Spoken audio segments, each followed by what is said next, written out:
All right, we'll get underway. It looks like we have a quorum. Welcome to the Planning and Housing Committee meeting number 17.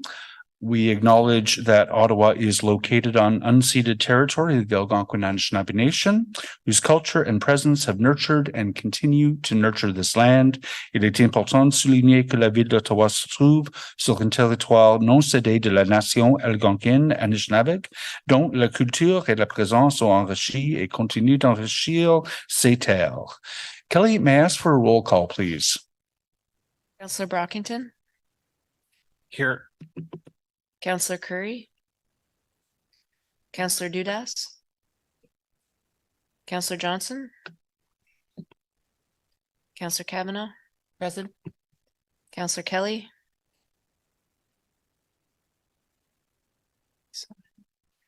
Councillor Kitts. Here. Councillor Lowe. Here. Councillor Tierney. Councillor Troster. Here. Vice Chair Gower. Here. And Chair, you have quorum. Thank you very much. My understanding is Councillor Curry is running a little bit late. And good morning. Welcome to Councillors Menard and Desroches who have joined us. This is a public meeting to consider the proposed comprehensive official plan and zoning bylaw amendments listed as items 4.1 to 4.5 on today's agenda. For the items just mentioned, only those who make oral submissions today or written submissions before the amendments are adopted may appeal the matter to the Ontario Land Tribunal.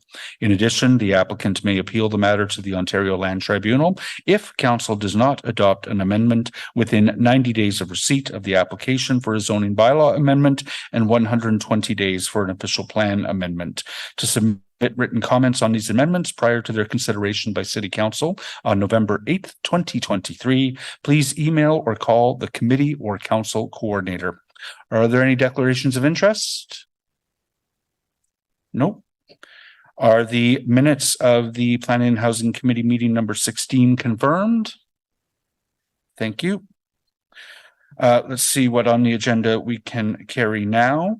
There is the first item 4.1 on 178 through 200 Isabella. We have a presentation. There are delegations, so we're going to hold that item. Item 4.2 is a zoning bylaw amendment for 1400 Upper Canada Street. There's a technical motion on that. We don't have any delegations from the general public. The applicants are here. Councillor Gower, could you move the, Vice Chair Gower, could you move the technical motion, please? Yes, thank you. Whereas the report recommends amending the City of Ottawa zoning bylaw to permit a heavy equipment and vehicle sales, rental, and servicing use. And whereas document 2, the details of recommended zoning does not explicitly indicate the zoning change requested. Therefore, be it resolved that Planning and Housing Committee amend the report to include in document 2 an item stating rezone the land shown in document 1 from IP 13 to IP 13 XXXX. And therefore, be it further resolved that there be no further notice pursuant to section 3417 of the Planning Act as amended. Thank you very much, Vice Chair. Monsieurs Saunders, Black, and Walker are here on behalf of the applicant. If we're prepared to carry this, did you still need to speak? Thank you. Do any members of the committee have any questions? Is the technical amendment carried? Is the report as amended carried? Thank you very much. Thank you, Sarah, for your work on that. Zoning bylaw amendment 4338 Innes Road in Orleans, South Navan. We don't have a presentation. We don't have any delegations from the general public. There was no correspondence on this item. Tyler Yakchuk from FOTEN is here on behalf of the applicant. Tyler, if the committee is prepared to carry this, did you still wish to speak? Thank you. Is that item carried? Thank you. Thank you very much, Kelly, for your work on that. Zoning bylaw amendment at 222 Baseline Road. We have the applicants, we have public delegations, so presentations, so we're going to hold that item. The next item is the zoning bylaw amendment, part of 3700 Twin Falls Place. Neither the applicants nor any delegations from the public are here. Is that item carried? Thank you. Morning, Councillor Johnson.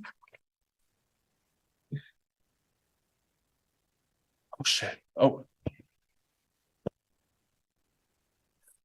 Office to residential conversions, the highlight issue for today. I think obviously we have a presentation and we have motions on that, so we're going to hold that one.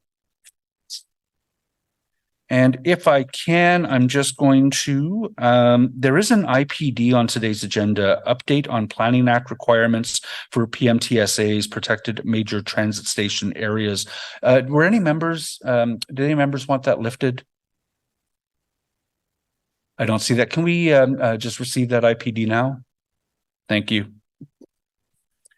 Let's go back.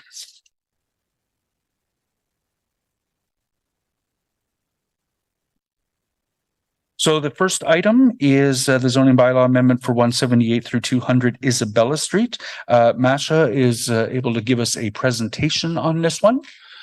So we'll hear the presentation, then we'll move to public delegations before we move on to questions of staff.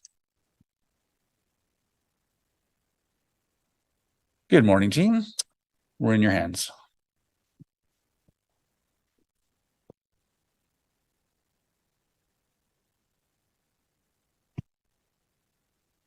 Good morning, co-chairs and members of the Planning Committee. I'm Masha Vakula, planner and file lead on the zoning bylaw amendment for 178-200 Isabella Street property to permit a 19-story high-rise apartment building. Next slide, please. The subject property is located in the Glebe neighborhood and is an amalgamation of 4 lots, municipally known as 178, 180, 182, and 200 Isabella Street, forming a regular lot with an area of approximately 2,400 square meters and 77 meters of frontage. The site is located on the south side of Isabella Street, immediately south of Provincial Highway 417, between O'Connor Street to the east and Bank Street to the west. The properties are currently vacant. Next slide, please. The subject site is currently zoned general mixed-use zone, subzone 4, with urban exception 168, which permits a broad range of non-residential and residential uses up to apartment dwelling mid-rise. The property is subject to the Bank Street in the Glebe secondary plan that was approved by council on December 8, 2021. Next slide, please. The big aspect of the current proposal is to bring the existing zoning in line with the before mentioned Bank Street in the Glebe secondary plan. The proposed zoning bylaw amendment seeks to rezone the subject site to permit apartment dwelling high-rise and additional commercial uses to allow flexibility of the ground floor uses further in the project and to regulate the height through the schedule. Next slide, please. And to introduce a new site-specific exception to permit the following: maximum building height as per proposed schedule, 2.7 meters front yard setback, 0.75 meters landscape buffer with a back screen from residential properties to the rear, no parking for non-residential uses, compact parking spaces for visitors, reduced width of the driveway and covered ramp access to the underground parking with a setback no less than 0.75 meters from the property line and not taller than 3 meters. And the last projections above the building height and beyond building envelope. Next slide, please.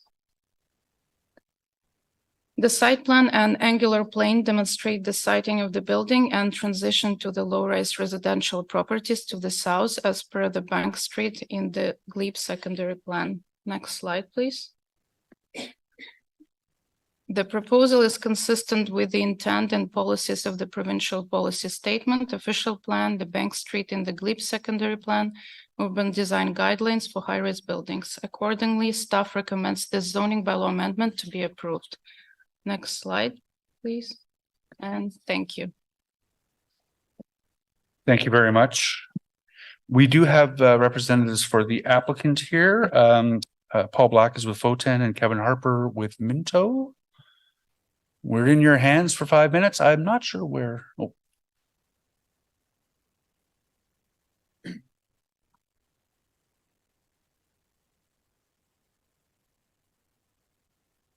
We're in your hands, Paul. Thank you very much. Morning, Mr. Chair, members of committee. My name is Paul Black.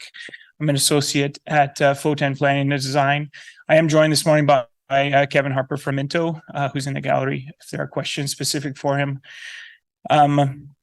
First, I'd like to thank staff for their presentation. This has been a file that's been in the works for several years now, and we're happy to have it finally come to committee with what we think is an appropriate and excellent intensification of a property in the downtown core. As was touched on by, we can go to the next slide. Thank you. As was touched on by Masha in her presentation, the site is part of the Bank Street and the Glebe secondary plan, which was approved recently for the site. It does permit heights up to 19 stories on the subject property adjacent to Isabella Street, and is based on an angular plane from Pretoria Avenue to the south. Next slide, please. The proposed development is a 19-story residential building. It has 234 residential units with 132 parking spaces provided within a below-grade garage, in addition to 3 surface visitor parking spaces. All loading is internal to the site, internal to the building, I should say.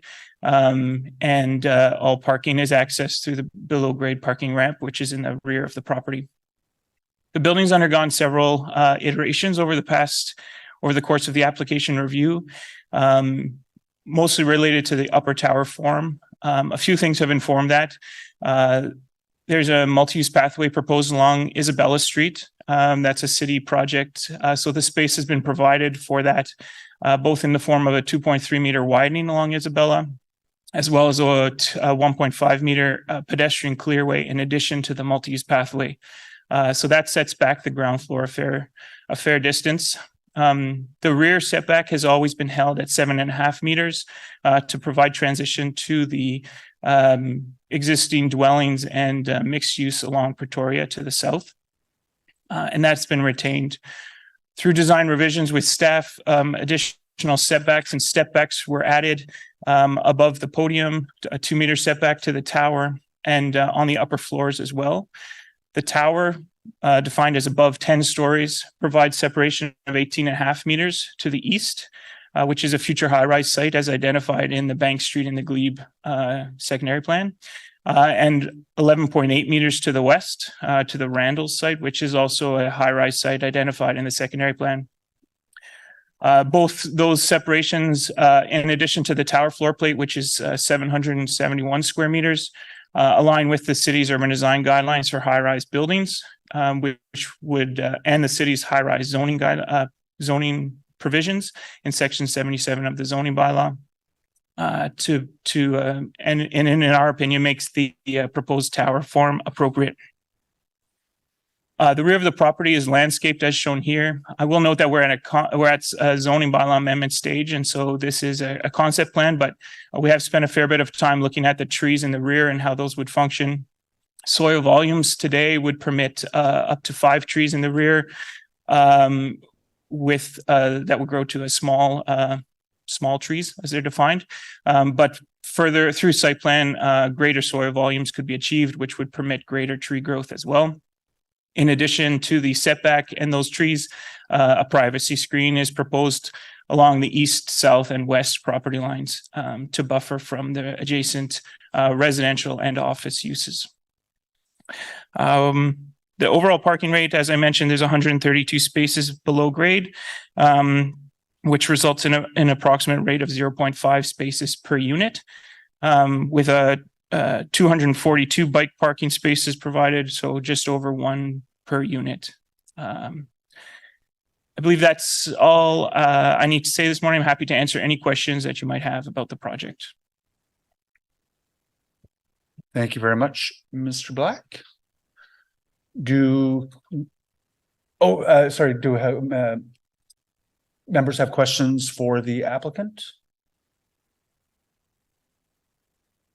It's the opportunity to add planning. We won't be bringing the applicant back unless there's sort of significant motions on the table.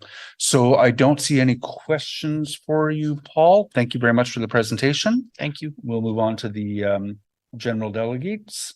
Marko Miljusevic. I apologize if I got that name wrong. He's not online. Okay. Can you hear me? Hello. Oh, there you are, Marco. Hi. Marco, welcome to Planning and Housing Committee meeting. You have 5 minutes to address the members. Perfect. Thank you. And you pronounced my name correctly. Thank you. I appreciate it. Yeah, just wanted to say I really enjoy the presentation that I saw and all the information in the proposed building on Isabella Street. I really like the last thing I heard there about the bike parking. I think that's something that we really need to focus more on in our urban core, that a lot of people in that area don't need a car. And so going away from like parking minimums and preferring things like bike parking space, or even just getting rid of all sorts of parking, because a lot of people there either walk or take public transit and stuff, so they don't need that space. And that opens up more space for other types of buildings. So overall, I really like it. I think the proposition is fitting in the area. I live really close by, and there's tons of buildings of that similar size in the area. It's a great area, lots of amenities, lots of restaurants. There's a grocery store like a half-a-minute walk from there. So it's a perfect place for good density. I think the more density like this that we have in the area will help with things like being able to provide better public transit, because everything is a lot closer by when it's denser. And so less need for cars, and we can open up the streets more for things like buses and stuff like that, which will hopefully help alleviate a lot of the congestion that we see on Bank Street, which I know Councillor Menard mentions a lot, and I agree with. There's definitely an issue on Bank Street, and I think the more density that we have in that area will help alleviate some of that. So yeah, overall, I think very happy with this. I really hope it goes through. I think this kind of density, and I understand we don't want all of our city to be, 18-story buildings and stuff like that. So there's a time and a place to put stuff like that. But I think this is definitely a time and a place, especially as we're in a housing crisis, as a lot of us can agree on. I'm very happy with this proposal, and I hope it goes through. And that's all for me. Thank you very much. Thank you very much for your intervention. Are there any questions from members? I don't see any. Thank you very much for your time. Carolyn McKenzie. Yeah, I think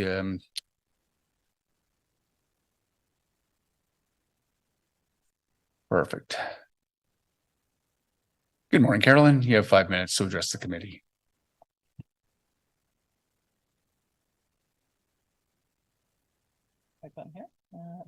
Sorry, it's been a while. Thank you and good morning. My name is Carolyn McKenzie. I chair the Planning Committee for the Glebe Community Association. I also serve as a member of the city's Planning Advisory Committee. I wanted to confirm this morning that the GCA supports intensification, and I'm not here to object whatsoever to this application, which may come as a surprise to some of you when you see the GCA show up. But also to say that it has taken over 3 years to acknowledge. It's taken over 3 years, I think it is, to reach this committee. At the same time, I just wanted to put on the record a few of the understandings of 3 commitments that I believe are connected or should be connected with this committee's approval. I had the opportunity to speak with staff, Masha, just yesterday about that, and I appreciated her time. The first is that the final design should be in accord with the city's high-rise design guidelines, and Masha, you mentioned that during your presentation, with the exception of a small excess of the tower footprint, excess to the guidelines themselves.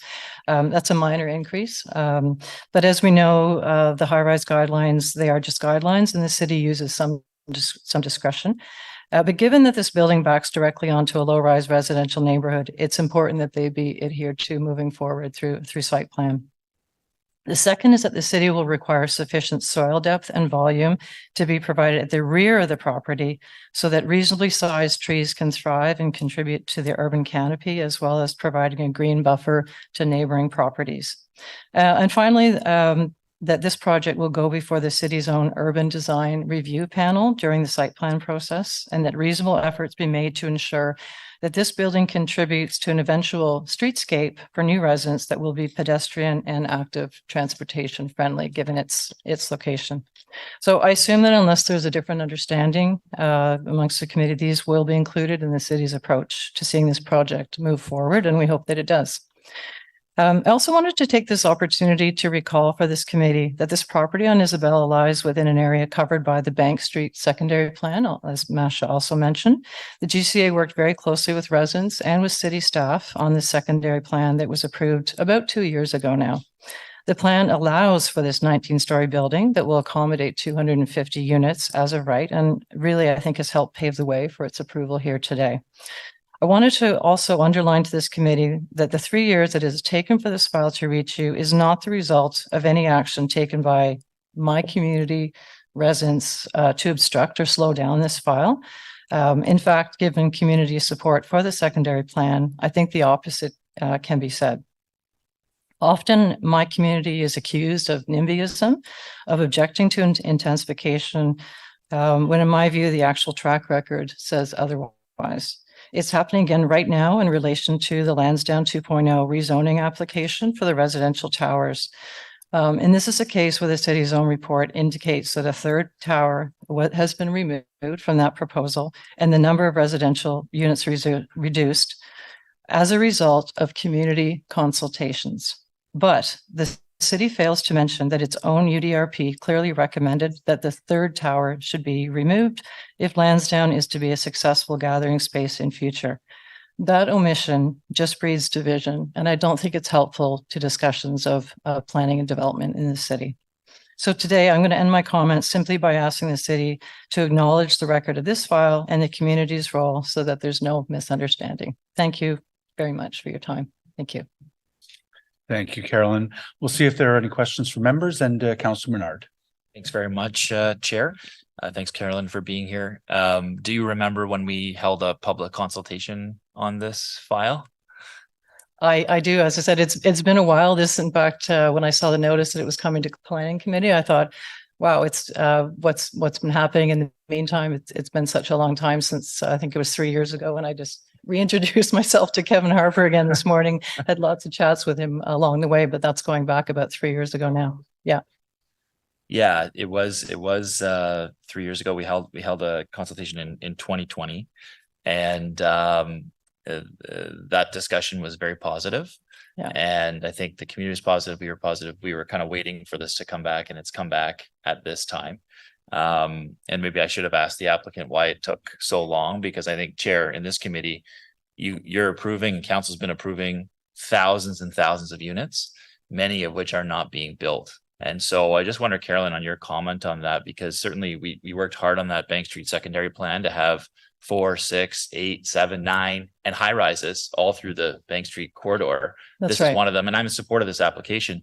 But the types of changes that come from that 2020 date to this date now is what I'm interested in from you, because I want to support this. I want committee to support it, but I want to make sure that we're not diluting it, and that there's things that aren't coming out last minute that should be in there. So just comments on that, if there's some changes that you might be seeking in terms of that soil depth, or that we're sticking to, I guess, what we said we were going to do back in 2020 when we had a positive consultation about this. Yeah, thank you. And again, my comments this is not a criticism of Minto either. I don't know what the reason that it's taken so long, but it's not a criticism. I know they've got lots of things on their plate. So don't take it that way. I just would not want members to be left with the impression that we have slowed this down and that we have been obstructionists, because again, I feel that's sort of been an easy thing to point to when things seem to take so long to get moving. But again, and the reason that I came here today about with these 3 issues was because they're not things that specifically I don't believe will show up in the rezoning. And typically once the rezoning goes through, we'll sort of, and you get through site plan. This one, not so much, obviously, but in other cases, it can be an exhausting process from a volunteer perspective to stay on these files. And then you get to site plan, you've had what you think are good discussions and understandings, and you don't pay as much attention perhaps as you should. It goes through site plan. And then things like space for trees suddenly don't happen. And we have a couple of examples, a couple of larger developments that have been built on Bank Street where I can point to things that where I believe we had understandings with a developer. And those things ultimately have not happened. There's I'll call it the beer store building, the Amica building, which has been up now for a couple of years. I think where we got to with that building is a good space. But one of the things we talked about were the street trees, and there's a particular notch in one corner of the building that was built, and that's a good thing. But it was meant to be, and the discussion was that it would make room for a mature, large street tree. And right now it's just this very, I don't even know. It's just hardscaping. There's nothing, the notch is there. The building has been notched to accommodate the tree. It's just got interlock and nothing else. There's not a stick of green in the corner that we talked about. And I think that's a real miss. And I think it's a real miss for the building as well, and for the success of the building and the attractiveness of the building. And I noticed that corner still doesn't have a tenant. So, you know, those things matter, I think, to the attractiveness of buildings as well. I think it's in the interest of the developer. And not to put Kevin on the spot, but I did understand that with the Minchell building that is now occupied on the other side of Bank Street, we had discussions about a POP, a privately owned public space on the corner. We do have a couple of trees that went in there, but I don't feel that has lived up to the discussion that we had about a green space on that corner. We haven't seen it. So anyway, that's why I'm here today. I think it's important to put those discussions apparently on the public records so that we can make sure we don't lose sight of them going forward. Thank you. Thank you very much, Carolyn. I don't see any other questions from members, so I appreciate your intervention on that. There are no further delegations. Is this item carried? Thank you. Just a brief question to staff, if I can, Chair. Sorry. It's okay. I just wanted to make sure that staff understand the three issues Carolyn raised and that they'll be taking them into consideration, because we don't have a say in site plan anymore, as I understand it, for this piece. And there's two issues. One, the three issues that Carolyn raised, but then also I understand this is subject to CBC and not the Section 37. Despite the time, because of the timing. Can you just clarify that piece? Through you, Mr. Chair. Yes, CBC will be applicable at site plan. The medium-sized trees will be the soil volumes, and the depths will be reviewed through the site plan as well. And the third one, my apologies.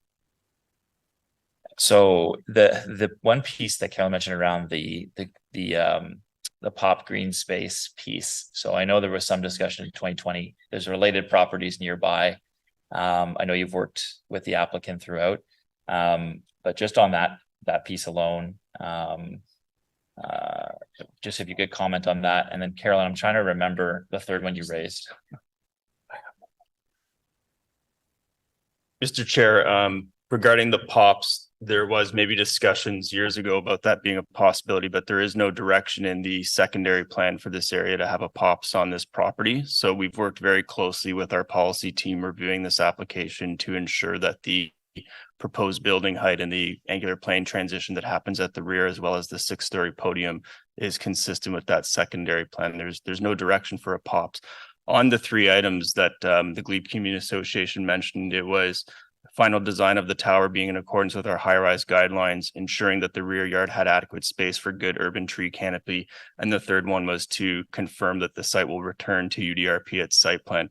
I have no concerns with those three items. Those are all things we've already been actively discussing with the applicant, reviewing for the purpose of the landscaping. This is very similar to Hawthorne in that we're quite comfortable with the details that we're seeing at zoning stage. But those landscaping for those good sized trees along the rear will be solidified through site plan. And it's already confirmed that the item will return to urban design review panel when we have that site plan application. And Councillor, while I appreciate the comment that you don't have delegated authority on site plan, your comments and involvement are absolutely welcome just to make that distinction. Appreciate that. I do just on the CBC charges, how do we know how much would be coming for affordable housing, for example? Do we have a total? I know it's just, I guess it's decided at site plan as a total. But just on the affordable housing piece, like, can you just talk about the affordable housing, if there's any in the building, and how much it would come from CBC otherwise? It's too early stages to have that discussion, Chair. The community benefits bylaw would default to a 4% charge of the land value, and that would be determined and discussed at the time of site plan. Whether the developer comes forward with proposal for in-kind contributions, that remains to be unseen, but that's because we don't have the benefit of that application at this time. But it will be subject to the CBC bylaw. And are there any affordable units proposed for the building? Through you, Mr. Chair, not at the moment. Okay, thanks, Chair. Thank you, Councillor Brockton. Thanks, Chair. Just a small question in the grand scheme of things. Given the vintage of this application, why is the local councillor does not have authority over the site plan? I thought if an application was submitted prior to, was it mid-year, that the old rules would still apply? The applications were, through you, Mr. Chair, sorry, the applications were submitted not concurrently. So right now we have only zoning bylaw amendment, and the site plan application is not in place yet. So the revised rules regarding site plan apply to when the actual site plan itself application is submitted? Yes, that's Okay, correct. fair enough. Thank you. Thank you, Councillor Brockington. Are there any other questions for staff? I don't see any. So now I'll ask, is this item carried? Thank you. Thank you very much, Master, for your work on that. Moving on. Did we approve 14? Yes. 1400 was approved, right? Thank you.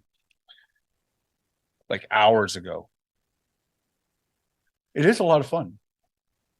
Which brings us then to item 4.4, the zoning bylaw amendment for 222 Baseline Road in beautiful River Ward.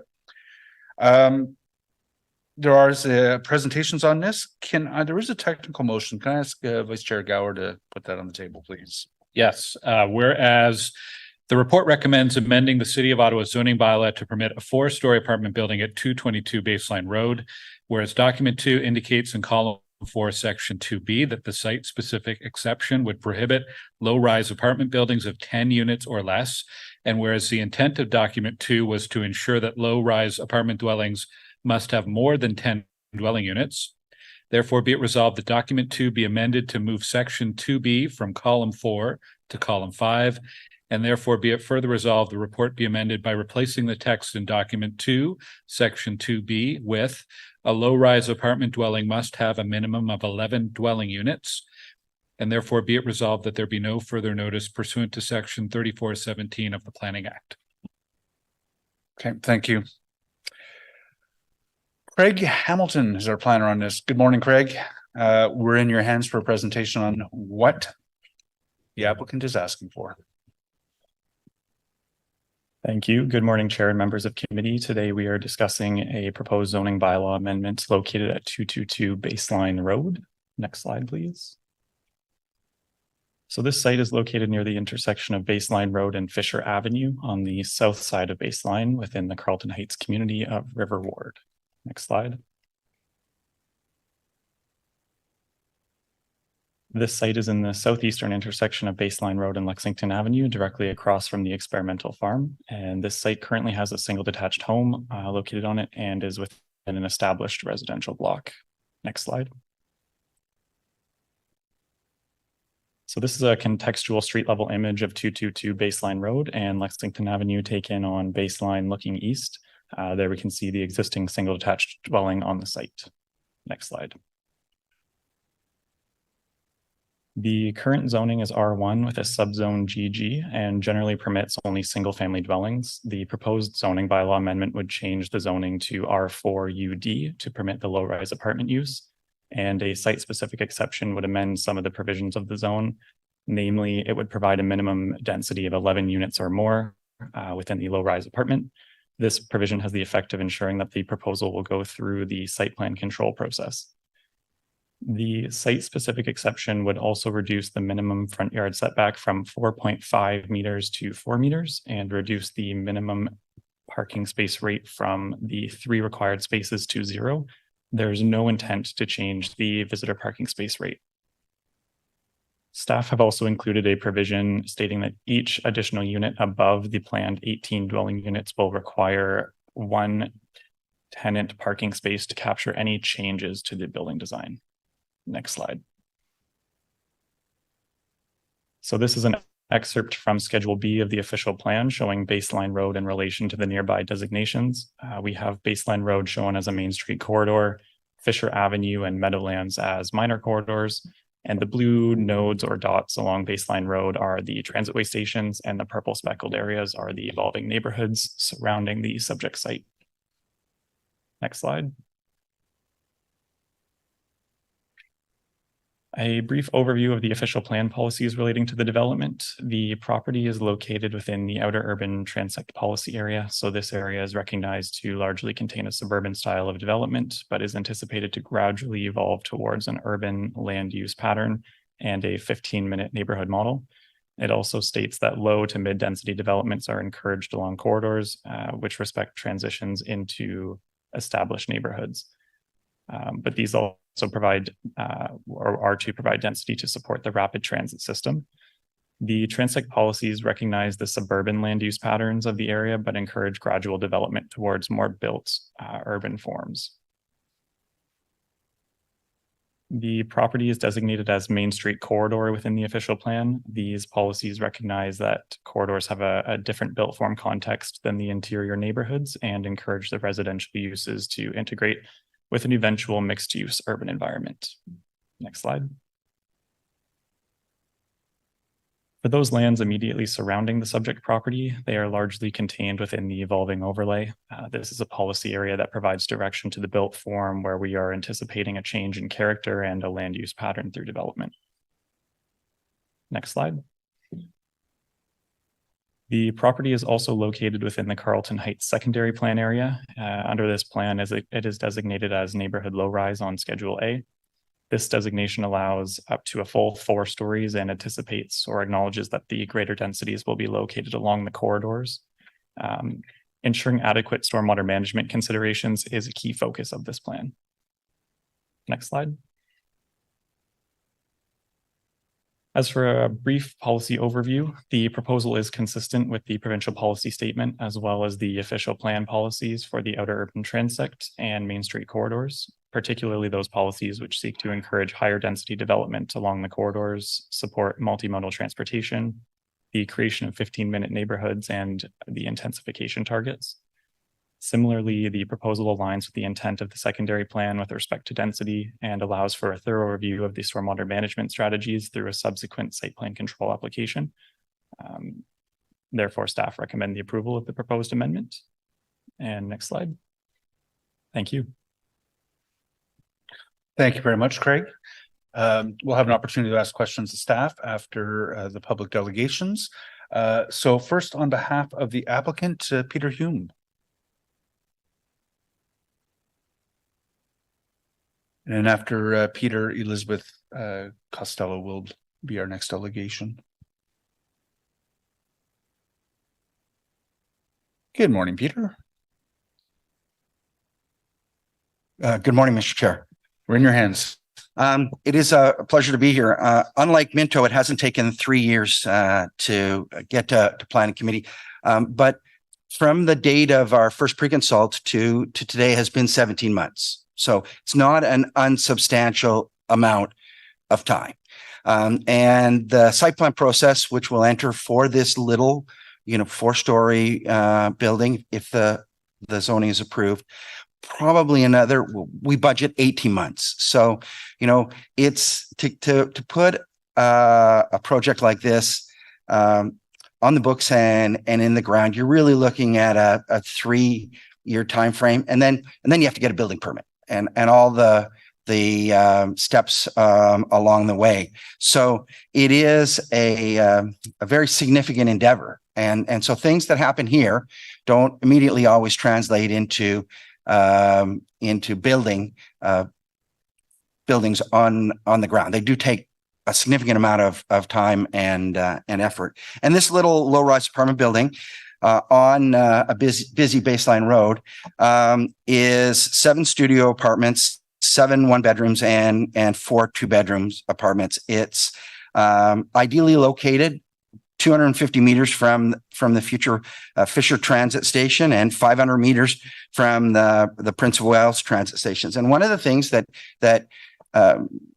the people who are building these small missing middle developments like this one have really taken to heart is the direction in the official plan to move to more sustainable modes of transit. Sustainable modes of transportation. Sorry. When you look at the official plan, you get a clear direction that parking is not a priority anymore. What you want development to do is to try to move people away from land area consumed by surface parking or cars and onto more sustainable transportation. And this is what this development and this zoning is trying to do. It minimizes the amount of parking that's required by design, consistent with your official plan, to take advantage of the significant investment that you're going to make in transit along the baseline corridor. And I talk about parking and cars because that was one of the key takeaways from the community consultation that was held. There was a desire to ensure that there was more parking. And part of the challenge in building these small missing middle developments is that if you provide more parking, there's not a lot of space for surface parking. So you're going to drive that to underground parking, and underground parking for little developments like this, it's just not economically feasible. I mean, if that's the direction, then these projects aren't going to happen. So what we've come forward to do is to propose a low-rise apartment building consistent with the official plan that minimizes the impact of parking and starts to evolve the built form along your major transit transit nodes from that single family home that really in today's environment isn't really an appropriate built form along Baseline Road to what is more consistent with your official plan. So Mr. Chair, that's all I have to say. Just to thank Mr. Hamilton for all his hard work in getting us here. We appreciate the work and the effort he's taken to craft the zoning to bring it here to you today. Thank you, Chair, and thank you, Mr. Hume, for your delegation this morning. And I agree with a lot of what you've said. And thank you for acknowledging some of the concerns that the community has raised with you during the consultation process that we've both attended. One of those fears is parking. And while people may roll their eyes due to the location of this property to Baseline and the future BRT, some of the history that exists in the community with other infills is the lack of parking and the type of on-street infiltration that has led to, and a number of issues, legitimate issues that the community has been trying to address. So how will you inform future tenants of your building that parking is not available? Will there be wording in the actual lease that says this is not available, and basically future tenants have to make a decision one way or another because of that? I think, and I'll look to city legal, but I think that you can make that requirement through the site plan process that people be notified that parking is not provided. And in that case, if that's the case, we're happy to accept that. Mr. Chair, that is already one of our standard conditions that we've inserted in the past. So we do have the precedent for that already. So is staff confirming that that will be the case for this property? I would look to the planner on that, Mr. Chair. Through you, Mr. Chair, yes, we do have the ability to do that. That's reasonable in this circumstance. Thank you. Thanks. Can I jump in there? Just, Yeah. The language that I understand we use in site plan is to require the landlord to tell the tenant that parking is not available from the landlord. I think what a number of us, and I continue to express this frustration, what tenants need to understand is that there may not be parking available in the neighborhood. That it may be extremely challenging. We know that when these no parking buildings go in, that neighbors will call bylaw on cars parked over time. There are winter daytime parking bans that make parking challenging, overnight winter parking bans that make it challenging. Increased competition on the street for parking means that sometimes there's not parking available. I would love to evolve that language that we're using in our standard site plan conditions to indicate that parking more broadly is not just not available from your landlord, but may not be available and is not guaranteed in the broader community as well. So I apologize for jumping in there, Riley, but this is a point that's with these R4 developments that are going in is becoming more and more important. Mr. Chairman, that wording's not inappropriate, right? I mean, it recognizes the reality of the situation and informs the tenant or the renter of what exactly they may expect in the neighborhood. And I think to your point, and you've said it before, the other thing that you don't want landlords doing is saying there's no parking in the building, but nudge, nudge, wink, wink, just park on the street. So, you know, we for this development at least accept that. And whatever wording the city comes up with that says, you know, there's no parking here, there may not be parking on the street, and it's going to be acceptable as we go forward.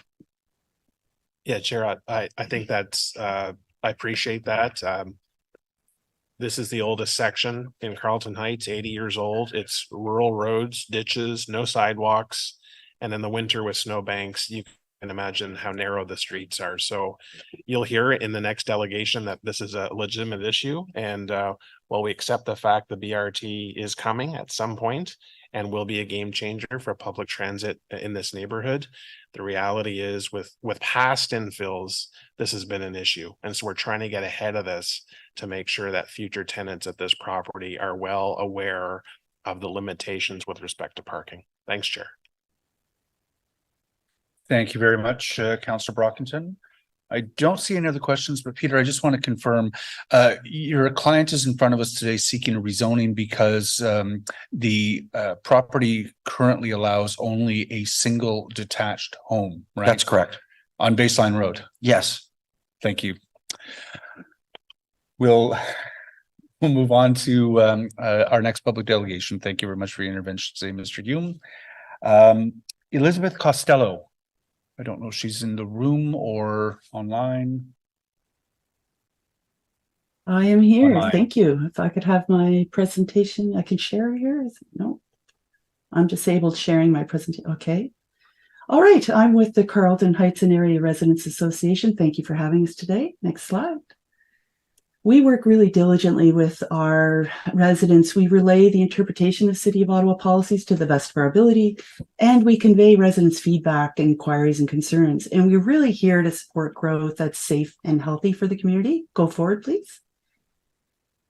Okay, you know where we are. We're just past the experimental farm by Hogsback and Rideau River. Forward, please. Come and join us in Carlton Heights.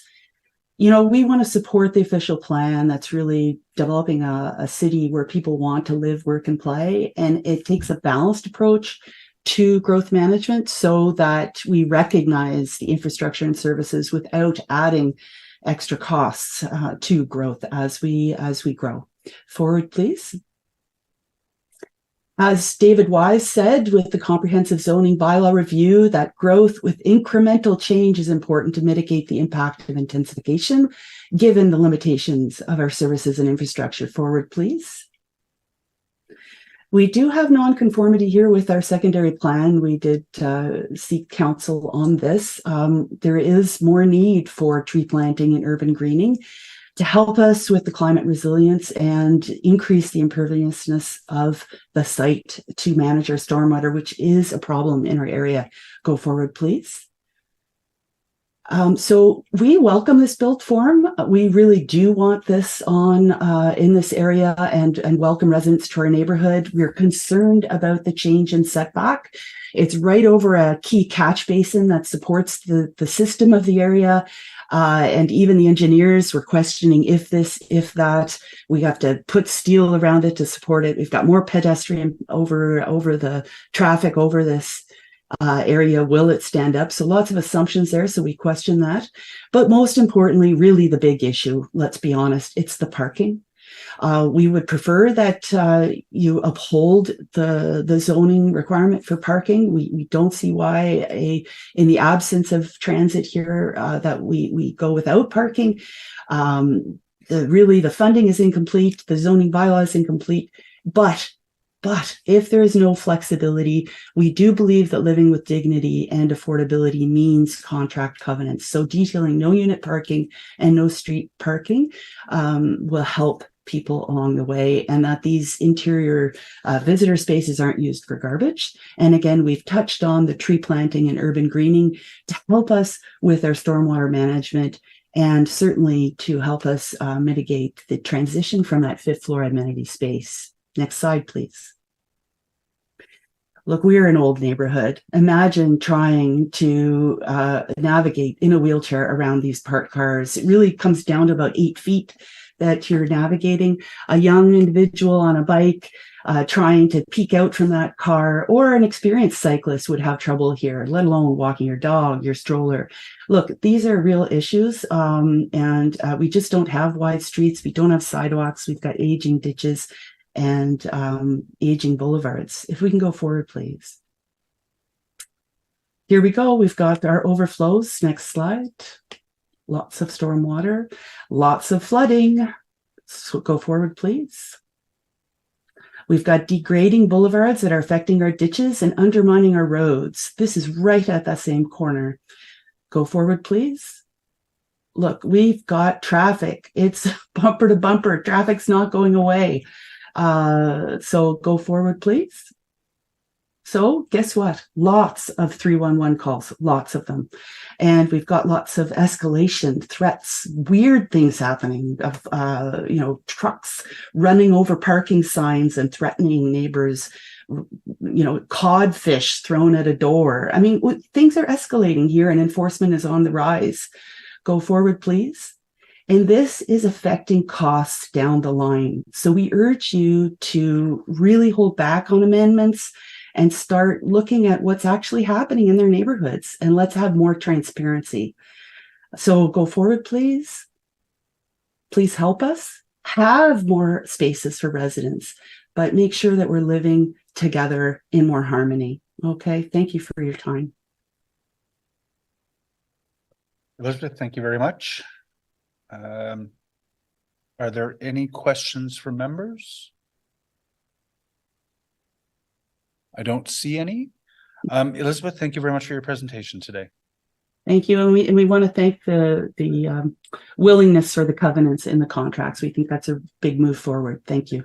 I'm sorry, Elizabeth, I missed that. We just want to thank both the planning team and the developer on considering those contract covenants for parking is unavailable. We think that's really important for new residents coming to our area. Thank you. Thank you. Yeah, and I hope that this one, since we've had a fairly rich discussion of it, might help accelerate the evolution of some of that language. So it's important. Okay, that's it. Oh, sorry, Marco Mijovcevic. Hello. Marco, welcome back. Another 5 minutes. Thank you. Another great proposal that I really like seeing. While looking at this proposal, I was doing a bit of research into the rest of our city, and one of the numbers that I came across was slightly shocking to me. In our city, we have 46% of our land devoted to R1 zoning, 14% to R2 zoning, and 29% to R3 zoning. Sparing the specifics, all three types of the zoning, which add up to 79% of our city's land, is fairly low density. What this creates is car-dependent infrastructure. And obviously, as the previous delegate mentioned, obviously people need cars to get around, but we can't solve this unless we move away from this type of zoning. The denser that we get, the easier it is for people to get by without cars. And so obviously we can't transport ourselves from now to 7 years in the future where we have a dense city, but we need to make gradual steps. And a proposal like this redevelopment would be an amazing step towards that. So we definitely need to be zoning our city for more dense parts, and especially on big arterial roads like Baseline, where we've seen in the future we will have a bus rapid transit, hopefully, and this would help, again, alleviate the issue of cars. And, you know, given that so much of the street is already R1 zoning, if people want to live with cars there, they have the opportunity on plenty of other spaces on this road. Adding one extra non-car dependent lot, I don't think will be the end all be all for people who choose to live there, as long as it is advertised correctly to the people who would be potentially renting from there, and they are aware that they will not have any parking spaces available to them. I think it is, you know, there's nothing wrong with that. The area is very good. There's a university really nearby. There's a high school. There's plenty of schools in the area that are walkable or bikeable distances, and so this would be great for young families or young adults who are going to be going to study. There's a little bit of a lack of grocery stores in the area, which I find slightly concerning. But again, we can't have everything be perfect, so it's not the end of the world. I think, again, removing parking can seem like a very drastic step for a lot of people because so much of our culture is ingrained in driving everywhere. But again, the only way we can get away from this is by slowly taking steps in the right direction. I think the proposed building also doesn't really look out of place. Something like a 4-story building would not look very different from the 2 or 1-story single family homes that are already in the area. So I don't think it would cause any issues with the neighborhood character. And again, you know, like, I don't think we're taking such a huge step that we're placing a huge apartment building there or something, which I could understand the concern of. This would very much fit in the character of the area. I think we should not prevent ourselves from taking steps in the right direction because we are achieving to strive for a perfect solution. Obviously, again, this is harkening back to the lack of parking, but you know, we're not going to get a perfect solution right away. Small steps like this are perfect for us, and we can't change how the past of our city was built, but going forward, I think we should look towards the right way to build, which is more dense, medium density, similar to cities in like Montreal or a lot of Europe, where a lot of people love going and visiting and living. And I think this will help solve the housing crisis that we're currently in. So thank you for your time. Appreciate it. Thank you very much, Marco. I don't see any questions for you. Appreciate the second intervention. Which brings us to Mr. Brandon Bay. Brandon, you welcome to Planning and Housing. You've got 5 minutes thanks. to make the presentation. I'll be brief because Marco said most of what I wanted to say, and we don't need to repeat everything all day for you guys. I'm really excited about this project, and I hope it's the start of a trend that means we don't have to come by and do this so often anymore, because it's exactly the kind of missing middle housing that Make Housing Affordable has been calling for a couple of years now, and it's in a community that nominally isn't zoned for this, but to hear them comment as well that they're excited about it and they support the built form, and they've just got a few concerns around, you know, the details of it, the infrastructure to support it. It's great. It means the tides are changing and we're starting to see real community support for the kinds of projects, the kinds of housing we need in the community. And the planned baseline rapid transit line we're hoping to put in there only works if we've got a population to support it. And so rather than be in a chicken or egg situation, do we have the people, do we have the transit first? We're just starting to build both together, and that's the right way to go about this. And I'm excited to see it and happy to throw my support behind this project. Brandon, thank you very much for that. Thank you. I'm looking around to see if there are any questions for you from members, of which I see none. Thank you very much for your presentation. So members, we will move on to questions of staff. I don't see any. Okay. Wilson, what's the bus that goes through here? Is it the 118? It's been a long time. It's the 88. Sorry? 88. 88, thank you. Is this item, sorry, there we go. Councillor Brockington. Chair, thank you. I understand that some of the issues that the association and neighbors have raised will be dealt with at the site plan level. And I just want to raise one of them, and that is the plans for water retention and stormwater in particular. So can staff just acknowledge concerns they've heard thus far and indicate that these matters will be addressed through the site plan application? Through you, Mr. Chair, staff have engaged with engineering staff as well. So we were submitted a stormwater management brief. The site does have capacity to deal with stormwater management, and we'll be looking at the specifics and values and methodologies in the site plan control process. Okay, and will that also include the integrity of the culvert that abuts this property That is something we can look at as well. as part of site plan? Yes. Okay, thank you, Chair. Thanks, Chair. I don't have a question, but well, maybe I do have a question. I know we've had inner urban transects where we've had reduction in parking to 0. Is this the first outer urban, or have there been others before it? I guess, or in general, how unusual or how novel is this to have 0 parking for a mid-rise out of the urban core? Chair, some recent examples, I think this year, 330 Wheelboard was a 40-unit development with only 3 visitors parking that was supported by staff and approved by this committee. Another one was 15 outlets. It's a conversion of existing building to a rental unit, a total of over 200 residential units, and only 20 vehicle parkings were provided. So that's some preliminary digging we did when we were reviewing this application. It is true that in the suburban and perhaps outer urban area, that's start to come to request more reductions in parking. Okay, thank you. Yeah, and I think this location makes sense.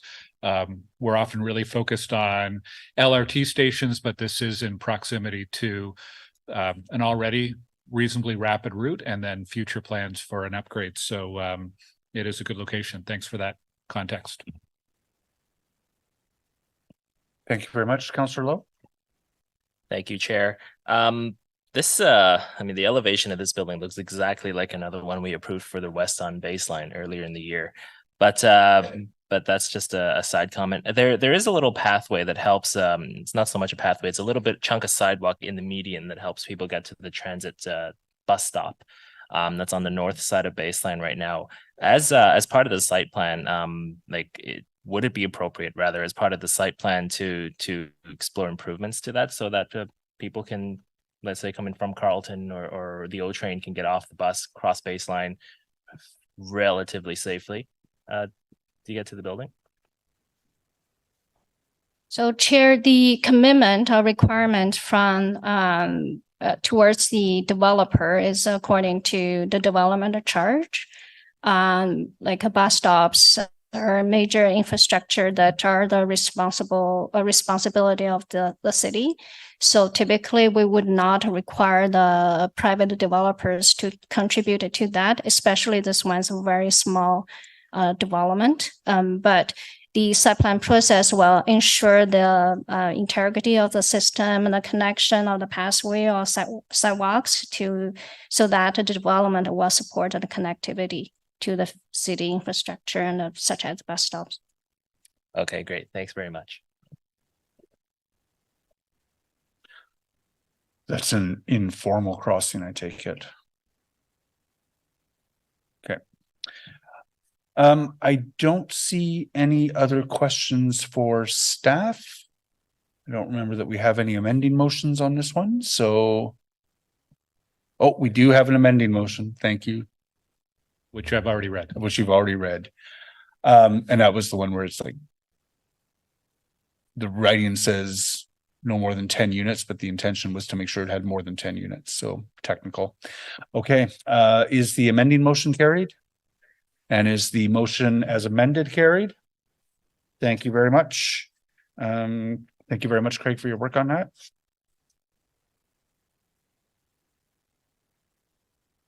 Office to residential conversions. So I know we have a presentation from staff. There are delegations. I imagine there will be a lot of questions. There is a motion that I want to make sure gets on the table at the outset of the meeting, just so everyone is aware of it. And I believe Vice Chair Gower is reading that in. Oh, Councillor Troster is reading that in. It's your motion. Thank you very much, Chair. Although I must give credit to Vice Chair Gower for assistance with drafting this motion along with staff. Whereas cash in lieu of parkland funds are collected as the payment of funds equivalent to the value of the amount of land that the city would otherwise have been entitled to require to be conveyed for park purposes as part of a development. And whereas the city is not meeting its approved parkland targets inside the Greenbelt, and the Parks and Recreation Master Plan notes that downtown Transect is the most undisturbed area from a parks and facilities perspective, and it is not recommended that CIL be waived or reduced as part of report ACS 2023-pregen 0010, and where it would be possible under exemption section 11(2)I or L of the Parkland Dedication Bylaw for the city to forgo collection of CIL funds as part of a negotiation with the applicant for an alternative public benefit in partnership with the city. And whereas Ward 14 includes downtown with the most amount of office vacancies in the city, and the ward councillor has indicated support for a pilot that would forgo in part CIL. And whereas there are transit and economic development benefits to facilitating rapid conversions of office to residential downtown core, to add more supply of housing to meet the city's housing pledge and the housing accelerator fund targets. Therefore, be it resolved that staff be directed to implement a financial incentive pilot program for office to residential conversions with the following parameters. 1, that staff be delegated authority for office to residential conversion projects to reduce the applicable cash in lieu cap to 8%, allocated from the ward-specific CIL portion and not citywide, on the condition that the building permit for the project is issued within 6 months from site plan approval, date of issuance of the delegated authority report, with possibility of a singular extension of 3 months. That the eligible geographic area of the pilot be limited to Ward 14. That the eligibility of the program require the downtown vacancy rate to be above 10%, as reported in the latest Ottawa office market report by Colliers, and that the pilot be limited to a period of 2 years, after which it must be reconsidered by council. Be it further resolved that staff convene a meeting of developers and landowners to further explore the potential impact of additional financial incentives and report back to Planning and Housing Committee in Q1 2024. Thank you. Would you like me to speak to this or after everything? Why don't we speak to it afterwards? Yep. But I think it's important to have that on the table. And I just want to confirm that that copy of that motion has been sent to all the members, Kelly. Yeah, doing it right now. And do our friends in the gallery have a copy of that? We'll try to ensure that the media get that as well. So with that, I will ask for a presentation from Alexandre. We're in your hands, sir. Excellent. Thank you very much, Chair. I'll pass it over to my my manager, Charmaine, to give opening remarks first, and then after that, I'll take on the presentation. Thank you, Alex, and thank you, Chair and Planning Committee members for the opportunity to speak to the report before you today. This was a cross-departmental effort, and I would like to thank my colleagues in PRED, IWSD, RCFS, and CCSD and Legal Services for their expertise and participation in this project. Additionally, I would like to thank the industry members who met with staff to discuss their experience in recent office to residential conversions. This helped formulate the recommendations. And now I will pass it over to Alex LeBlanc, the report lead. Thank you. Thank you very much, Charmaine, and thank you very much, community members, for being here today and listening to our presentation on office to residential conversion. So next slide, please. So staff were directed via motion in February 2023, so by Councillor Troster as well as Mayor Sutcliffe, to review office to residential conversion. So the objective of that motion was for us to streamline our internal processes, also take a look at the potential financial incentives and link those to affordable housing, as well as take a look at potential efficiencies in the capital acquisition conversions. So in terms of framing the conversation about what we're looking at today, a healthy rate of office vacancies in a city is around 10%, and a healthy rate of housing vacancies around 3%. So in the Ottawa context, we're currently at a 2.1 residential vacancy rate as of January 2023. So as you know, we're in a housing crisis, so there is market demand for more residential units. And we're at 12.6% citywide office vacancy rate as of Q3 2023, with 14.2% downtown. Between 2013 and 2022, over 900 units have been created from non-residential to residential conversion. So that would include office, schools, and hotels as well. And then of that 900 units, 700 units were from actual office to residential conversions.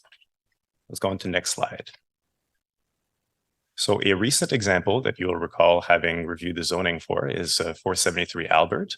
This was an 11-story office building that was converted in 2021 towards 158 units. Next slide, please. Another fairly recent example, this one is pre-COVID, so in 2018, so we have another 11-story building that is at the corner of Rideau and King Edward that was transitioned to 194 units. Next slide, please. Yeah, so in terms of the recommendations that are before you today, this is a result of the cross-departmental team as well as input from industry, and there are 6 recommendations that are part of the report. The first one, staff proposed a change of procedure that would waive the official plan amendment application fees of about $30,000, so that they're waived for conversions if they're supported by staff. In the very rare instances that they would occur, official plan amendment applications for conversions would only require a planning rationale document. Any conversion that require an official plan amendment are expected to be paired with a zoning bylaw amendment. And speaking of zoning bylaw amendment, for the second recommendation, we're proposing an amendment of the zoning bylaw, and it's to ensure that buildings outside of industrial zones that are office buildings, schools, places of worship, or hotels, that the existing building gets essentially grandparented into the existing zoning going forward. So whatever is there would be permitted to go forward without an application. It effectively removed that requirement, especially if there's no stories or new height added. The implementation text of that zoning amendment would be through the Q1 2024 Omnibus Zoning Bylaw Amendment Report. This is expected to reduce the number of zoning applications for conversions, providing savings of time, so the 90 days of zoning application, as well as the application fee, which is between $13,000 and $26,000, depending on whether it's a minor or major zoning bylaw amendment. In terms of the third recommendation, staff views site plan control application for conversions with no additions or new stories as relatively low complexity files, given the limited scope of the changes. A scoped list of minimum required materials was developed specific for office residential projects, and staff would retain the authority to request additional studies and plans, depending on the scope of the application, if the entrance is being renovated or there's changes to the access to the site, for example. Recognizing the lower complexity of files, staff proposed charging the standard fee of $22,000 instead of the complex fee of $54,000, which represents savings of roughly $30,000. Go to the next slide, please.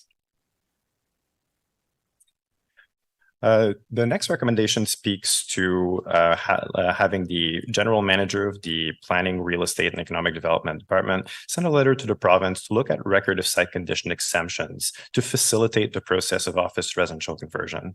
Record of site conditions, a provincial requirement that looks to confirm and remediate existing contaminants on site.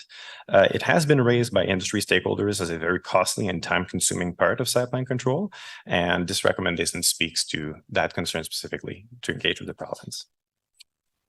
The next recommendation speaks to an update, and it's quite well detailed in the report. And staff looked at options and to include some different ways of doing stormwater management requirements for office to residential conversions to reduce that requirement going forward, especially if the pre and post flow are equal on site. So if there's no change to building, not to overburden our industry partners. And the expectation for it also sets the expectation for information exchange for network capacity so that the development industry can confirm whether a project is viable or not on the onset of their project, and committing to look at sanitary storage solution as part of an upcoming review of policy. The sixth recommendation speaks to the financial mechanism that were reviewed in the context of office to residential conversions, and I'll be speaking to those on the next slides. Next slide, please. So what we thought would be important to highlight on this slide is the impact of city initiatives. So we've already talked about the official plan amendment fees and the zoning bylaw amendment fees. So those are listed there. But we also wanted to provide an example to quantify what that 90-day carry cost would be. So in terms of a hypothetical example for committee to consider, for a $20 million property held at a 6% interest rate, that would represent about $23,000 a week, resulting in about $296,000 in savings that would be of costs that would not be incurred due to a city process. So that is a significant contributor. The next one is the site plan control fee. So we talked about that $30,000. And then we also wanted to highlight the stormwater management measures. This is going to vary by project, but this is also something that was raised as a cost by industry. We also wanted to highlight that in recent weeks, the federal government, and I believe just this morning, the province has given the official announcement that they're following suit. There's going to be a GST rebate for construction of residential units. So in terms of what that might look like for an eligible $50 million project, creating 132 units, for example, should the province match the federal government's proposal, this would represent about $6.5 million in savings. That represents a value of HST, which is quite significant. Next slide, please. So in terms of the financial consideration of this report, no spending is recommended in this report. Each funding stream was reviewed with the lens to link any incentive to affordable housing. So we took a look at development application fees, and those are not substantial enough to be able to be linked to an affordable units on site. Development charges are currently credited in our bylaw for office to residential projects, so they would not apply in most cases. The community benefits charges, because the gross floor area of the office building is not expanding, the provincial calculation does not apply. In terms of cash in lieu of parkland, we did take a look at that piece, and two issues have been identified.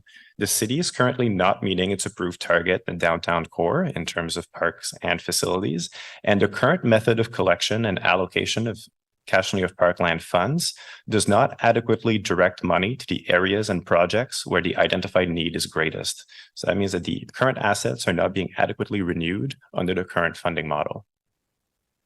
Then we took a look at the incentive funds similar to Calgary, because we've heard that quite a bit in the media as well as from our stakeholders. We reviewed the Calgary model of using reserves as incentives, and in consultation with finance services, this is not a recommended approach. And then in terms of affordable housing, the funds that are currently allocated towards the affordable housing pre-development pipeline, which are shovel-ready nonprofit housing projects that would offer permanent affordable units. So this money is not allocated towards this at this point. So this sums up the financial recommendation as well as the total of the recommendation. So I'd be happy to answer any questions after delegations. Thank you very much, Alex. We have three public delegations. I'm just wondering, Vice Chair Gower, Alex mentioned the provincial rebate on the GST. You've read that announcement. Can you just quickly give us some color on that? Well, yeah, based on the announcement this morning, the province has announced that they're removing the provincial portion of the HST on qualifying new purpose-built rental housing. So it looks like they are mirroring exactly what the federal government had announced a few weeks back. So staff's report says 6.5 million in savings based on the federal portion. So presumably the provincial portion would add even more than that. So it's a substantial, but I think we'll ask some of the delegations today too, what kind of an impact that has on viability of these projects. Thank you very much, Glenn. That's useful. And Councillor Troster, did you want to talk about your motion at this point and indicate what that's all about? Sure, I'm happy And thank you so much to Vice Chair Gower for working on it with me. So we're kind of in a unique position in Somerset Ward, as you know. You saw the statistics that generally speaking, our office vacancy across Ottawa is 12%, downtown core in general is 14%. And I would argue that the specific area in North Centertown that we're really looking to micro target is probably closer to 20 or higher. And we know these buildings, many of them are empty government buildings that are now sitting and have some of them become derelict, and it's led to a lot of concerns in the neighborhood. I have a lot of residents in Somerset Ward, specifically in that part of Centertown, who are desperate for more services or for services to return that left during the pandemic because we simply don't have the foot traffic. We're missing about 80 to 100,000 people on a daily basis in the downtown core. And this also has a huge impact on transit, which Vice Chair Gower can speak to as well. So there are huge advantages to office to residential conversions. And we're also, even though we have the lowest amount of parkland in Somerset Ward in the National Capital Region, we also are very cash and lieu rich because we have so many developments that can't convey land and that give us money. So it's no secret that Somerset Ward has the highest balance right now in CIL. So that's why I'm willing to consider a modest incentive for a very short period of time, specifically in Somerset Ward, to see if it does make a difference in terms of having some of those buildings be converted. But I think we have to have no illusions about this. This is not affordable housing. In some cases, it's luxury housing. But as far as I'm concerned, people in a building is better than no people in a building. And we're looking at the general vitality of the downtown core. So I agree with staff. We should not be taking money from the Affordable Housing Fund for this.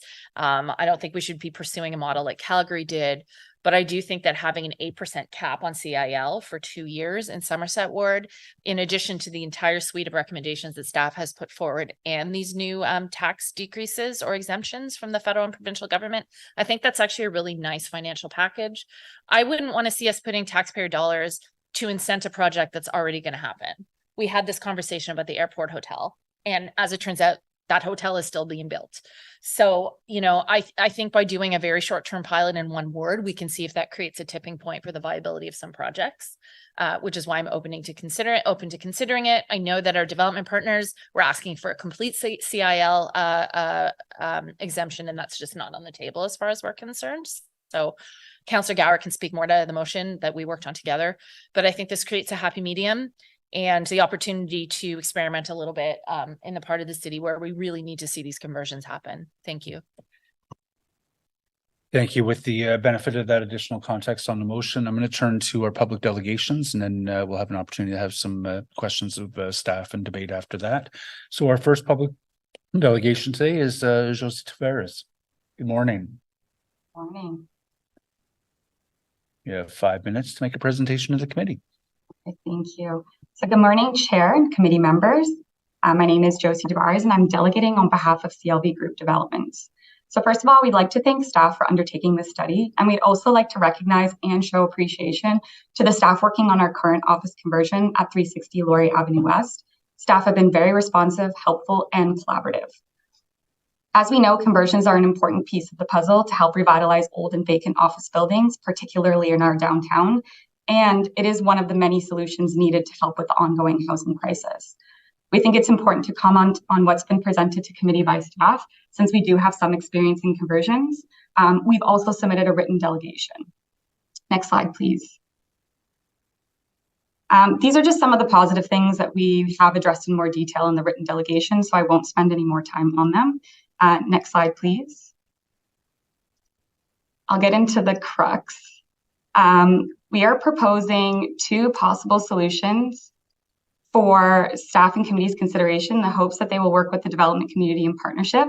These solutions can be considered for a defined period of time, which will help to encourage conversions in the buildings that are vacant and less desirable. Parkland fees can be revisited every 3 to 5 years and to determine if they're still required or if the goal has been achieved. Ideally, the first option is the development community would appreciate if the parkland fee was just waived entirely. And I feel that this could be argued depending on the office to be converted. So waiving could occur in situations where a high amenity offering can be provided above the amenity requirement in the zoning bylaw, or if it is in a priority area where office vacancy is very high and conversions are needed.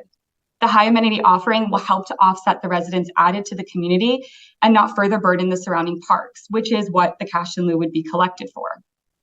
I would like to highlight that in both conversion projects that we've done, so 473 Albert and this new one 360, they have over 200 square meters of amenity beyond the requirement in the zoning bylaw, which is also more than the amount that would be dedicated when using the standard rate of 5%. Next slide, please. Oops, sorry. I think there's maybe the wrong one here, but that's okay. I'm going to just speak to, I understand that there's a motion on the table, and it's to cap the rate at 8%, and if that's 10% minus the amount paid at the construction. So, and that this would apply only if, you know, a permit is pulled within 6 months. So I'm hoping that committee is open to a different approach, keeping in mind that, you know, conversions have no land available to dedicate in most situations. So increasing the cash requirement from 5%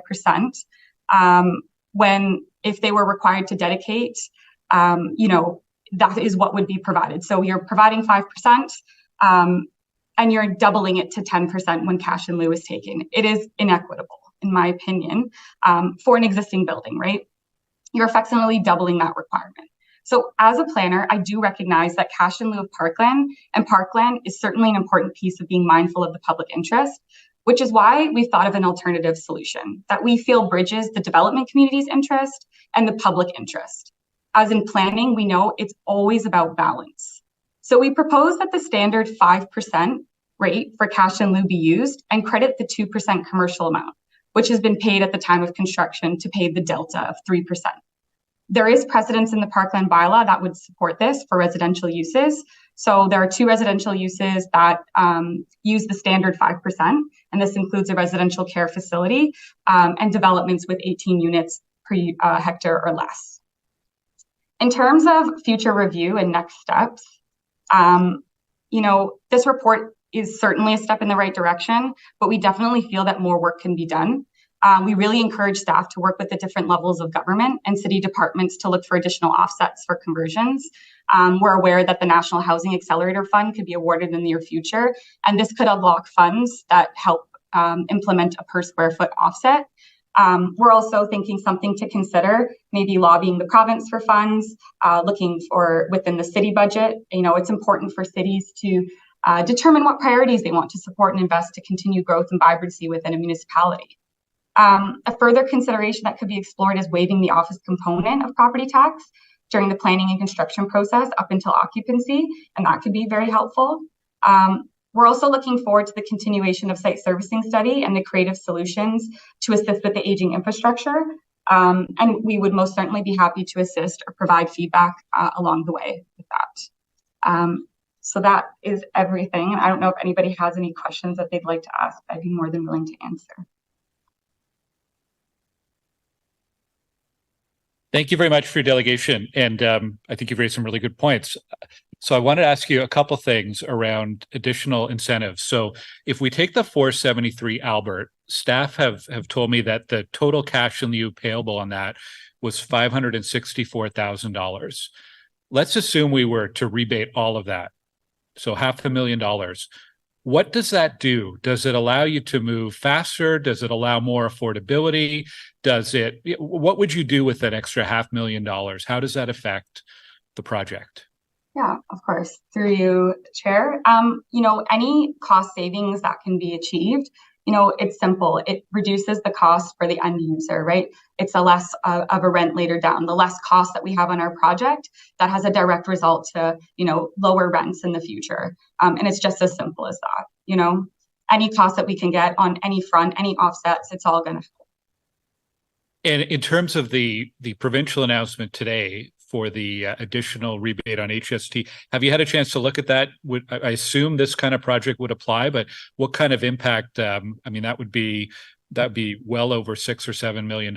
What kind of impact does that have on these projects? Yeah, I haven't had a chance to take a look at what's been put forth today or this morning, but I imagine that our team is kind of working through everything. And what I can do is I'd be more than happy to provide like a comment forward from the finance team. I'm a planner. I don't necessarily deal with all the pro formas and all that, but I certainly can speak to my team and provide an update to committee. Okay. Yeah. And you've raised a couple points in your delegation. I think one of them I hadn't heard before as an idea And this is exactly what Councillor Troster's motion speaks to. I think there is an opportunity to look at the additional incentives. We would like to sit down with developers and get a better understanding of the challenges and what the impact would be from additional city or other incentives. So to be continued, I hope. Thank you, Chair. Thank you so much, Chair, and thank you for being here, Josie. I don't think we've met, but I have certainly met a number of your colleagues, and I did tour the Slate building, the Albert Street conversion. It really is quite beautiful. I guess the issue for me is if we provide an incentive, I think it needs to do one of two things. It needs to either get a developer sort of there to make the decision yes or no about whether to convert a building, or it needs to have real savings in terms of rents that'll actually filter down to tenants. And so you mentioned that any of these savings will make the building less expensive, potentially make rents less expensive. Would you be willing to have some sort of condition included with a deeper subsidy that those savings would be passed directly onto tenants? I'm not sure what that would look like and how it transformed down. I think at the end of the day, what we all really need to be mindful and keep, our climate in terms of development is looking a lot different these days than it did. So even when we did 473 Albert, that was sort of a pre-inflation time where costs were a lot less. So we're seeing costs exponentially increase here, and it will certainly filter down to the residents. But again, we kind of just need to take a look at what our models look like. And I think it naturally will happen. Like I know in development, and this is just speaking from like a planning outlook, like I'm not a financial or by any stretch, but it's a demand that we need is housing. So if you add more supply, I think naturally we're all going to see the effects on rents, on housing prices, really simply put. But we have a lot of barriers and a lot of challenges and a lot of costs that are really making it difficult to put more housing into the market. And I think that's really what we're struggling with. Okay, thank you. I mean, I asked the same question to your colleagues by email, and I'll be honest with you, I'm unconvinced that a pure supply argument is really going to make a difference in terms of rents in the downtown core. And the rents at the Slate are high, and the apartments are beautiful. There's no question. And so, given the choice between no housing and expensive housing, I'd like to see housing, but we really want the best bang for our buck when it comes to any sort of financial incentive to developers. So for me, what is the most convincing is if something would create that tipping point to decide to develop or not. Otherwise, we got to be really cautious with taxpayer money here. And there's just not a huge appetite for a subsidy that would ultimately make a project more profitable for a developer, but not necessarily filter down to the people who live there. So I do appreciate this conversation. I think we're trying to find the right mechanism. I think what's in my motion is fairly modest to begin with, but it does stipulate that we want staff to keep talking to the development community to see if we can go further, or if there's something we can look at on a case by case basis if there's a development or a building that a builder is really on the fence about. Through you, the chair, I think one of the things that are important to note too is very recently there was office conversion potential project at 110 O'Connor, and the developer chose not to go forward with it. And maybe that's that tipping point that you're talking about, Ariel, Councillor Troster is these sorts of offsets can help encourage those more. Like, sure, we did 360 Laurier and we purchased it and we went forward with it, but we purchased that with, having started those conversations with the city and truthfully thinking that some offsets would filter down in the time that we started those conversations back in February to now, and we really believe in this cause. So we went ahead and, closed on it anyways, because we want to be part of the solution in the downtown.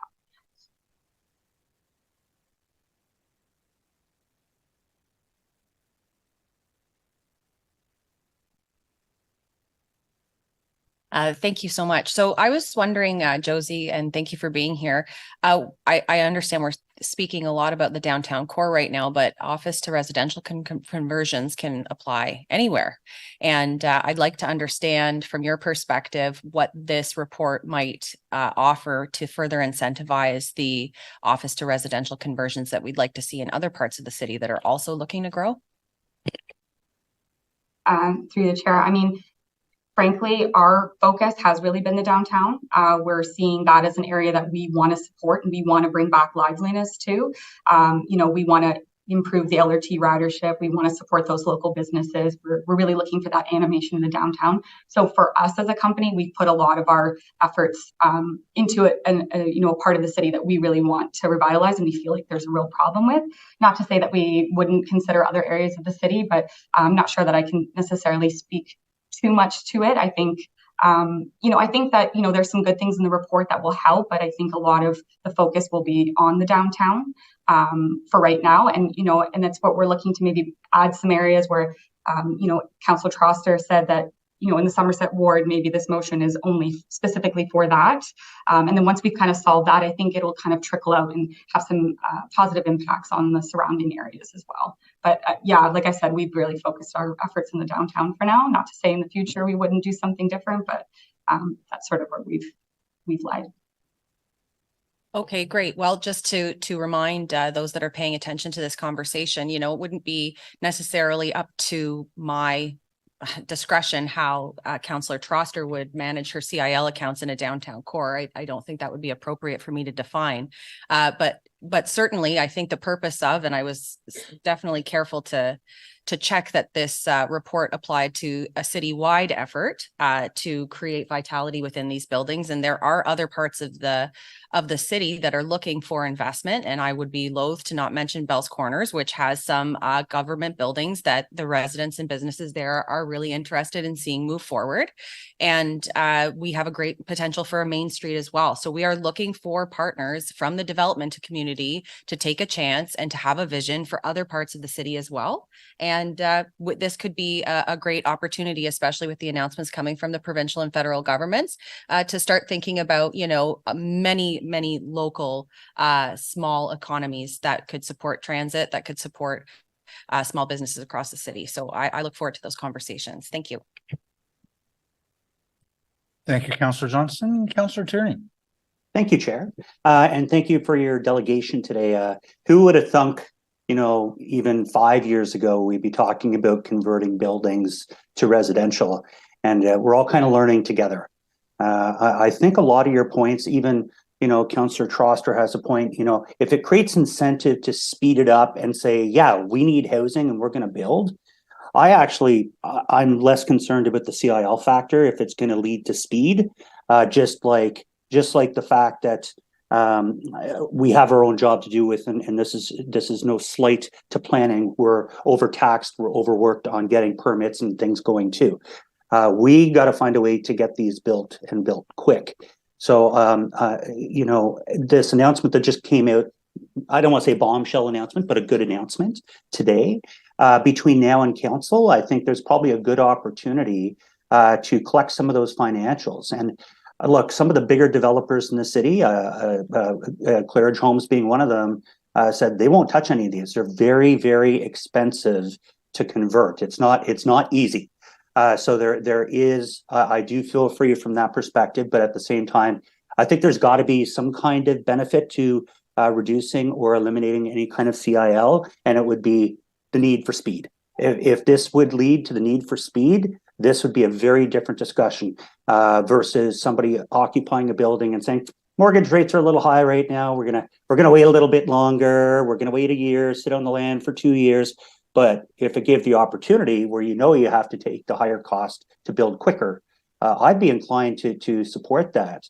And also to follow up on Councillor Johnson, being in the outer urban. I have some of these projects coming down the pipe that I know of where they're literally, we got to treat them separately. It's a new world for us where we have an office building and we have parks all around the building. There's no room. And I would like to see some more amenities in the local parks, splash pads, things like that. But you can't treat every single opportunity like inner urban versus outer urban versus maybe there would be some suburban towers somewhere the same way. So I just wanted to add my 2 cents, and maybe if you can give me some feedback. And is that a possibility that you can go back to your finance team? I appreciate you're not the finance team, but about, grease lightning style proposals and what this could look like with the new GST rebate being added before council. To the chair, and I'll speak to just sort of the speedy nature of these types of developments. And so at the end of the day, we're working with an existing footprint, and so they're complicated. Each one is unique. So we try to be go as quick as we can, because as we know, with inflation, there's this smaller margin here, right? So we've gone through as quickly as possible, and these definitely go. This current one we have, particularly from the SPA perspective, I think staff's done a really good job of pushing us through that quickly, and I definitely appreciate it. And I think that there is that opportunity to make these go very quickly. But with that, and then that's because of the margins that we have. We're certainly open to looking at other areas of the city as a means to do office conversions as well. But a lot is riding on this particular project, and offsets that we receive on this one will just help us be able to do more. And if we're not, kind of in that financial good place with this one, we may not necessarily be able to do more of them. So there is a lot riding on it, I think, for everybody. And I think that's just a fair statement to make, right? So, we're really hoping that everybody can work together and we can put our heads. It's a partnership, it's never just one side problem to solve. Like, we have areas of our city that I think we can all see that an office conversions would be beneficial for. And I think if we just kind of put both sides together, the development community and the city, the solutions are endless, and we all have the same goal and vision. So I think it would be great. Thank you for your delegation today. Thanks, Chair. Thank you very much, Councillor Tierney. Councillor Kavanagh. Thank you, Chair. And thank you, Josie. I'm wondering, in terms of the size of the units that you're proposing to build, one of the things that I'm wondering is if you're encouraging, like, for families to come into the downtown as well. We don't forget about that.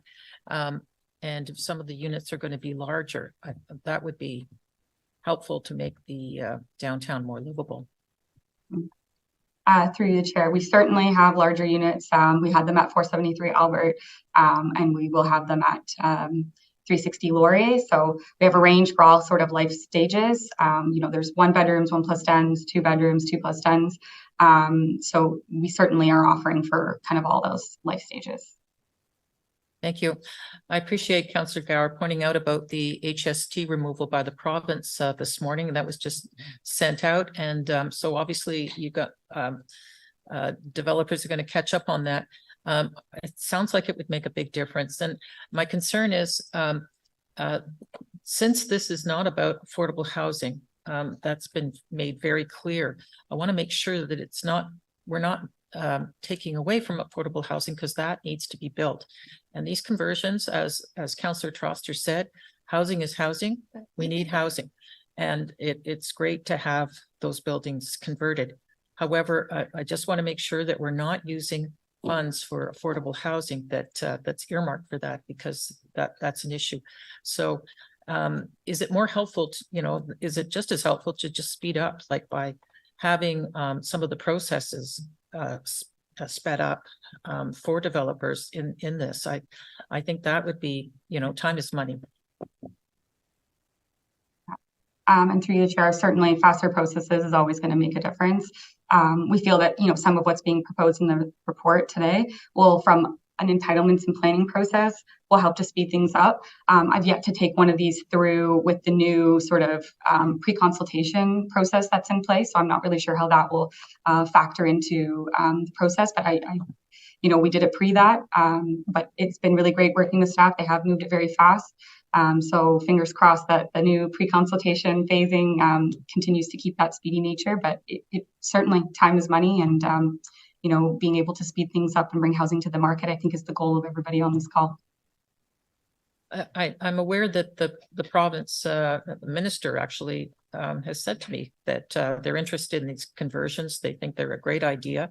I spoke to him last week, but I just got to make sure that it's not mixed in with affordable housing funding, and that it's a separate stream specifically for these conversions. So it's something I think developers can speak directly on their lobbying to the province, but that's my top concern. So we'll do what we can, and certainly work with my colleague who have these buildings. The only government building I have is D&D, and I don't think anyone's going to convert that into housing right now. But we'll work together on looking at possibilities. Thank you. Thank you very much, Councillor Kavanaugh. Josie, I don't see any other questions for you, so thank you very much for the intervention today. And the Laurier property is delightful. It's yeah, exciting one for sure. Thank you. We have two more delegations members. Marco Mazusevic is up again, and then Kelly Rodenizer. Marco, another 5 minutes. Hi. Thank you again. I promise this is the last time I'll bother you all. Yeah, I really love the idea of converting, where appropriate, offices to residential places. There's, as was mentioned by a couple councillors, there are a lot of struggling businesses downtown due to the lack of office workers coming in. I think this would be a great way to help revitalize those areas. People living in proximity of a lot of those shops can make use of them, and there's a ton of great shops downtown that I would very, very much be sad to lose. And I really hope that this would be one step towards keeping a lot of them downtown.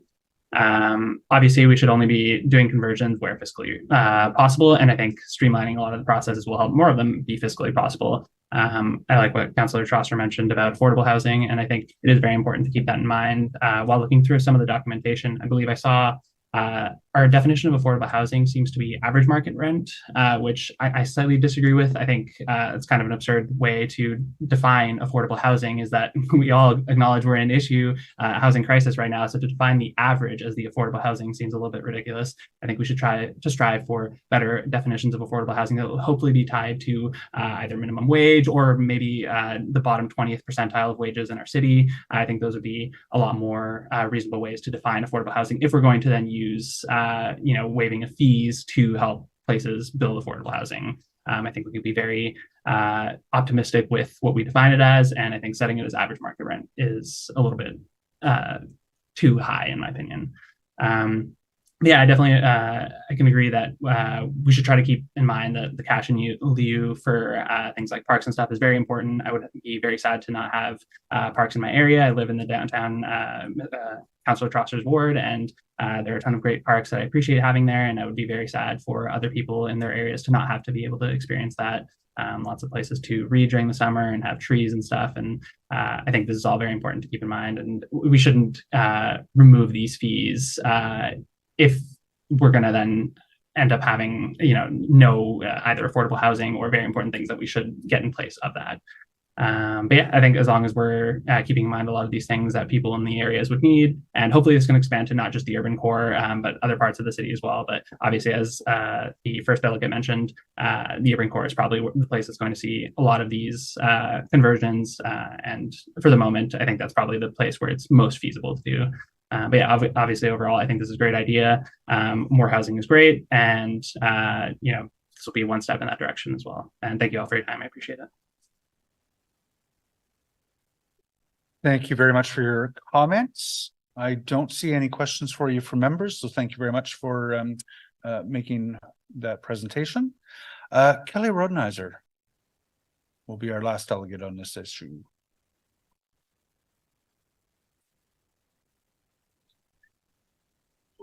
Chair, can you hear me? It's Kelly Rodenizer.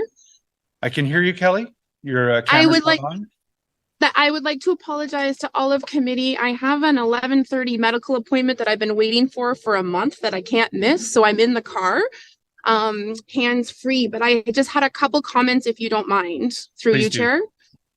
Okay, so I'm Kelly Rodenizer with the regional group. I'm the Vice President of Commercial and Multifamily Development. We have property in the Vanier area in Ward 12 that are existing office buildings that we've been actively looking to convert. So I've been on the SWOT analysis team with Alex and his colleagues. I think it's amazing the progress that we have made through this. When I looked in 2020 of converting this office building that's on 282 Dupuy into residential, it was extremely challenging, and the planning process was making it even longer. So the ways that we've made the changes or they're being proposed, I think are fantastic. But I agree with everything that CLV has said with Jose in her presentation. The one thing I wanted to ask council if they could direct back to staff is the HST GST. I know those numbers just came out this morning.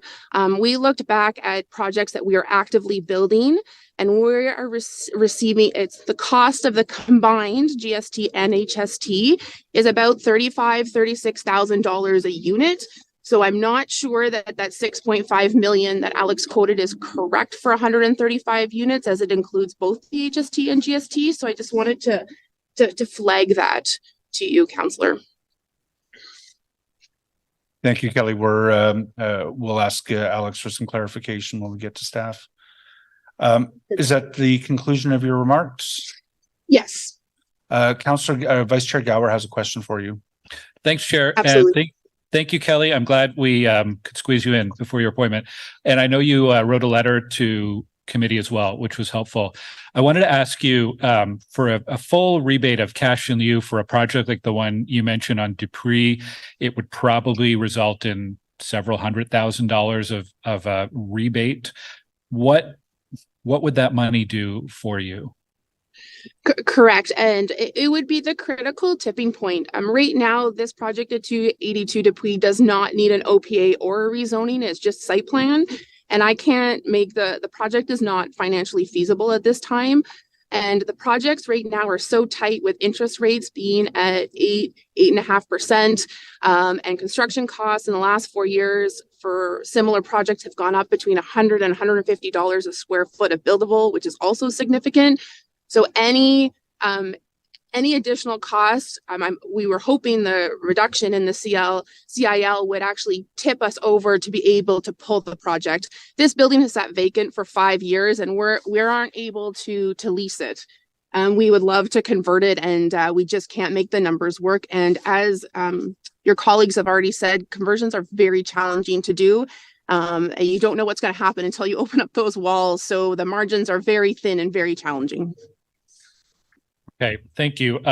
I hope the HST rebate makes a difference. And I think the door, as I said earlier, to representative from CLV, the door is certainly open for council to look at additional incentives, and looking forward to having a further discussion with you and some of your colleagues in the development industry to make sure we are setting good policy on this. Thank you, Kelly. Thank you. Thanks, Kelly. I don't see any further questions for you from members. So thank you very much for joining us this afternoon or this morning. Thank you very much. Thank you. So colleagues, that's the end of our public delegations. The opportunity is now to ask questions of staff, starting with Councillor Curry, please. Thank you, Mr. Chair. When I had different briefings on this, my understanding was the argument is the cash in lieu amount should be zero, not what's proposed here in this amendment, but should be zero because that was already paid at the time. This is not a new build. The cash in lieu would have been paid. So my question is, whenever these buildings were built, was there even such a thing as cash in lieu? Cash in lieu, was it actually paid? Thank you, Councillor, for the question. So what I can tell you is that the authority to collect CIL for such developments goes back to 1983. So those developments that would have qualified would have paid unless there are some periods of time where fees, including CIL, were waived in the downtown core of the city of Ottawa. But none of these buildings are that young, are they? 1983, they would be older than 1983. I can't comment on that, but some of them would have been earlier than that as well. Yeah. Okay, so that argument that's been given to us is not actually accurate. So then I move to the other part of this, is that just on principle, I mean, I use my cash in lieu. So the councillors that have these high cash in lieu amounts, what can they do with this money other than build a park where there's no land to build a park? So, I mean, it sits there. So what can they actually do with that if they did get more money now from these buildings? Thank you, Council. I'll pass it to my colleague, Kevin Wary, who's going to be able to speak to the cash in lieu parkland and its use. Thank you, Alex, and through you, Mr. Chair. Cash in lieu of parkland funds aren't limited to construction. That actually can be used to purchase lands for park development as well. The chair has actually completed a couple such transactions within his ward over the last year or so. So accumulating cash in lieu of parkland, particularly in denser areas such as Ward 14, where land values are also significantly more expensive than, say, Ward 4. It is the value of the actual cash in lieu account can quickly be diminished should we get a property that we could actually purchase for park development instead of doing improvements to existing parks and facilities. All right. And these, I can't actually ask the counselor. Right? I mean, I would like to know if there is some kind of plan, you know, for a purchase of something. I appreciate the land is very expensive and that it sits there, you try to accumulate it. But I'm wondering, Mr. Chair, in committee, can we have a counselor from the area comment on what her general plans are? Yeah, I think it's appropriate to let Councillor Crosser respond. Thank you so much, Chair, and thank you so much, Councillor Curry. Yes, so we are looking at purchasing land for pocket parks. We don't have anything solidified yet, but we are keeping an eye on some lots where we have possibility.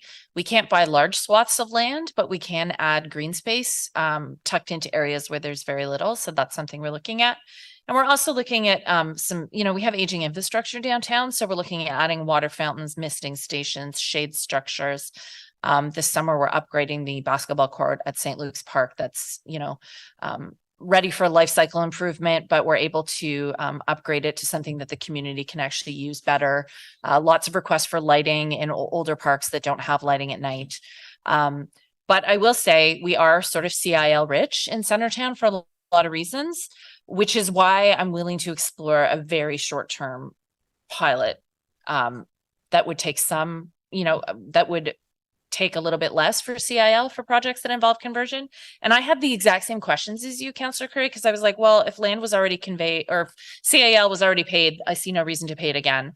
But there's no evidence that it was actually paid for the buildings in question in Centertown. So it's really tricky. And we're just trying to figure out like what would be the tipping point for a particular development to go from it sitting empty to having people in it, because that's the value proposition. And I'm not sure if a couple $100,000 is going to really make the difference. So it's a tough conversation. No, I hear you. And I think everyone is trying to make it work, see what the best way to make it work is. It is good timing that we heard from the province today, but that's also confusing to us now because we sort of think, what is the impact, right? Is that what you guys were just talking about? No, because that I find like, you know, the question I have, I guess, is to staff. What do you think the real impact of this will be? When the GST was announced, developers were on the radio saying that was a game changer. Like that has changed the world for them, that projects that were on hold were now coming forward. I understand these are not the same as some of those buildings we're talking about that are, you know, from the ground up. This is a different kettle of fish for sure. But what do we think is the real impact of this? Thank you, Councillor. So one of the things that I would like to address, I'll take the opportunity, is during my presentation, I offered a hypothetical example of what the GST would look like, and I just wanted to reconfirm that number. So the number that I had used was, and I apologize for any confusion, is the 6.5 million for assuming a $50 million construction, and that would be the value of the whole of the HST. So both the provincial and the federal tax combined. This was based on the Minister Calandra at a few months back when the GST was announced federally. He had committed on Twitter that the province would follow suit. So now we have the formal announcement this morning that the province is following suit. So we had anticipated that. Okay, because I think when we were listening to developers, they were only talking GST. So I feel like the HST is a significant thing. The other question I have, maybe somebody else is going to ask this, but one presenter offered, you know, the 5%, the 3 and the 2. And I wondered if staff had a comment on that recommendation. For that, I'll pass it over to Kevin Wary, my colleague, so as it affects CIL funds. Thank you, Alex. Councillor, could you please repeat the question? Well, I'm wondering if you actually were on at the time when the presenter indicated that 5 would be 5% instead of the 10 or the 8 here that we're potentially talking about, but 5 instead. Yes, I was on at the time. Through you, Mr. Chair, my apologies. I was listening at the time. I will point out that actually the parkland dedication bylaw as it stands today, had we had the 473 Albert application come in, it would have qualified at 25%. However, the province has brought that down to 10%. The 5% is a number that applies within the parkland dedication bylaw. However, that applies to low density. For instance, rural estate lot subdivisions is a great example of that, where in low density, it is assumed that there is green space per residential unit at a far greater provision rate than you would see in, say, a 15-story apartment building. So will the 5% make a difference? If I was to qualify my response, that would be a 50% reduction in the CIL applicable, or that we could use as revenue towards, for instance, upgrading a basketball court in St. Luke's Park, purchasing land and developing property at 1010 Somerset. These are all expensive proposals. They go from very, I would say, expensive from an RCFS perspective when I consider St. Luke's Park, because our budgets are very limited, to significant citywide expenditure when we think of things like 1010 Somerset. And that would be, on these types of applications, a 50% reduction in revenue for us to try and accomplish those goals.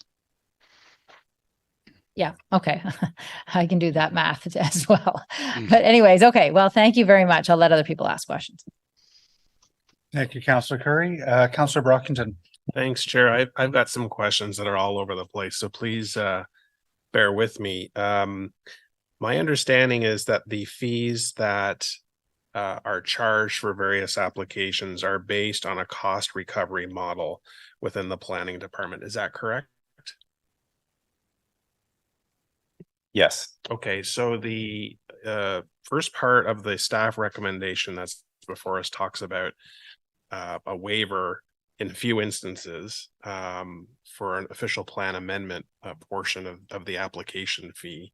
So despite staff saying this will only be a few instances, still going to be work involved. There's still going to be cost to the city. So how do you justify this waiver? Through you, Chair.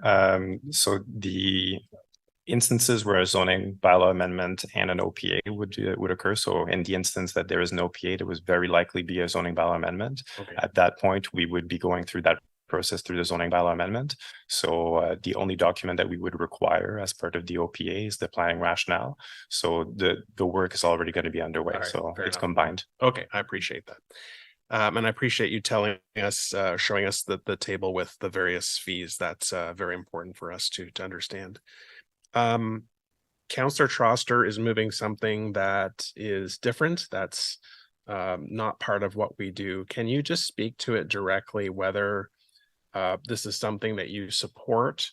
If so, why? If not, why? Thank you.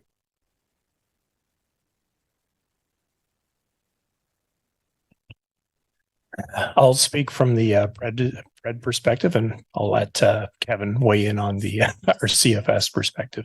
So from our department's perspective, we think there's merit in trying it on a limited basis, ward specific, to see, as a councillor indicated, whether it helps move the needle on these projects. I'm sure I know Kevin likely has some issues with it, and I'll allow him to weigh in. Thank you, Don. My perspective, please recall, I'm focused on what was the goals of the Parks Recreation Facilities Master Plan. We have a mandate to achieve. I'm concerned about the livability of downtown. When we're moving new people in and we're not providing them with any new or improved or enhanced opportunities, we are simply putting a lot more people in very big, tall buildings without amenity that we can provide affordably from a city's perspective. We look at whether it be vulnerable communities, trying to give them access to recreation. We have a reduced rate system we're doing right now. We actually have some free access systems, but I can't do that without the facility to actually provide it. So when we go and we discount things like cash in lieu of parkland or parkland dedication, we're discounting our ability to provide for that future population. So there is a short-term gain, but in my experience, from my point of view, it is a very long-term problem that we're just only feeding. And this is why you saw in the preamble that we do make particular mention that we are short on our delivery in Ward 14 in particular, and that is why you will see me discussing the need to continue with funding for these programs throughout. Okay, I appreciate that. So the Troster motion part 1 specifically states to reduce the applicable SIL amount allocated from the ward specific portion and not citywide. So Kevin, why do you care then? Do I understand correctly that the funds that would be collected and directed to the city pot would not be touched? Through you, Mr. Chair, Councillor Brockington is correct. The proposal is to reduce only the Ward 14 component, which represents today 60% of all funds received. Okay. However, we have ward-specific projects in mind, be they acquisition or improvements. Fair enough. Okay, so I wasn't sure about this. I'm inclined to support the Troster motion because it's ward specific. She's well aware of the challenges of her ward. She's willing to make this a pilot.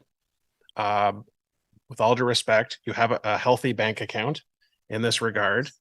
And I do believe that there may be some value in seeing what the results of the pilot will be. So generally, I'm a little uncomfortable, but I think given the parameters of the pilot, I will support this. I'll just say, Chair, I inherited a negative SIL balance when I came to office.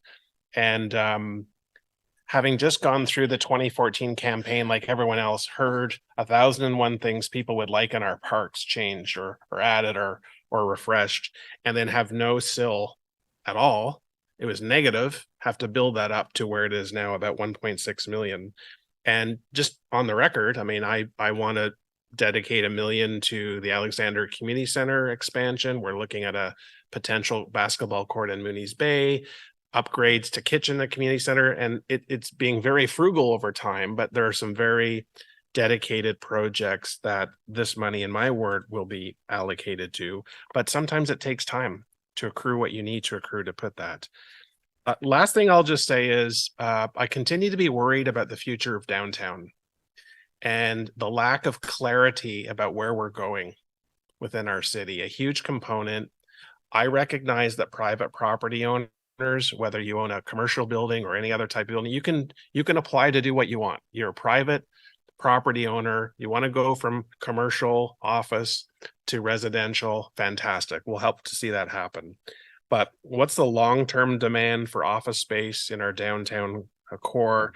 And what is the mixture? What's the true mixture that we would like to see in this downtown neighborhood? Yes, we want to see more residential, but we have to understand that there's a need for office space as well. So very keen to see the results of the studies that are going on now.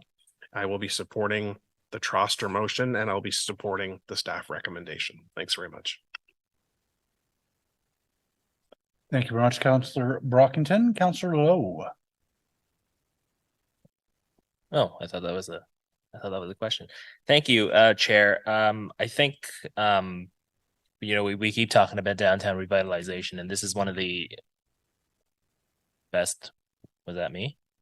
And I think this is one of the best ways to finally achieve, or at least partly achieve, that goal.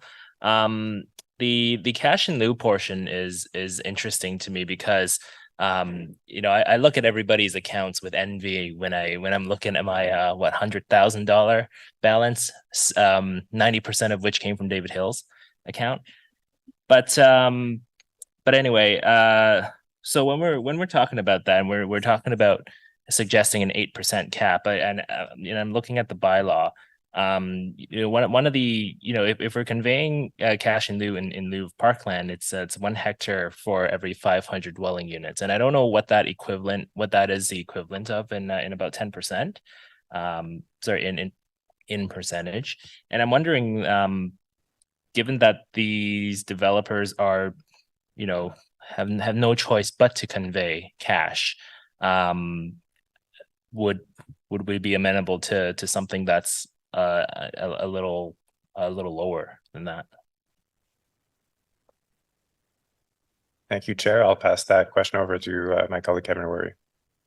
Thank you, Alex, and Mr. Chair. In response to Councillor Lowe, I would point out that when under the new provincial regulation, Building More Homes Faster Act, we are not collecting CIL at a rate of 1 hectare per 500 units. The province regulated it's at half of that, 1 hectare per 1,000 units. So we are artificially reduced on our CIL collection due to the legislation that came out last year. And so to expand upon that further, the cash value will change depending on each property, of course, because it's based on land valuation. So each one can come in at a different price. Okay. So recognizing that we're not changing the building footprint and we're streamlining the process to make things faster to help everything go a little faster. Would the mover be amenable to lowering the cap to something like a 5 or 4% even?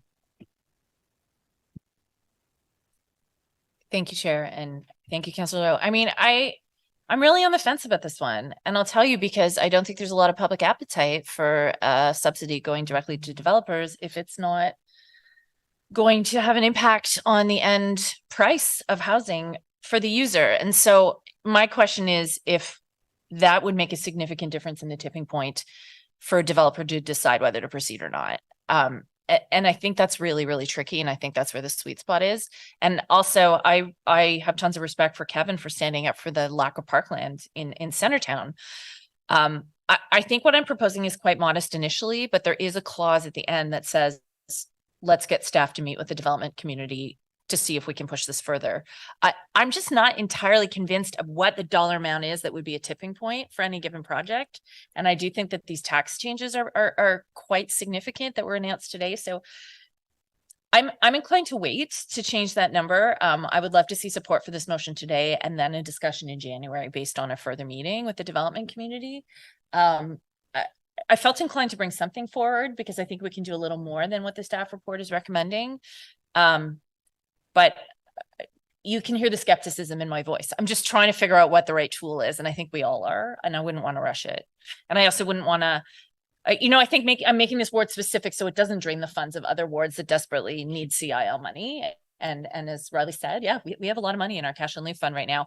But as soon as we want to buy something, land is very expensive, right? So that's kind of a muddled answer to say I would consider a further reduction if that is a recommendation that came jointly with staff and the development community in January, and we had a more fulsome discussion about it. Thank you. Yeah, that was a muddled answer to a very muddled question too.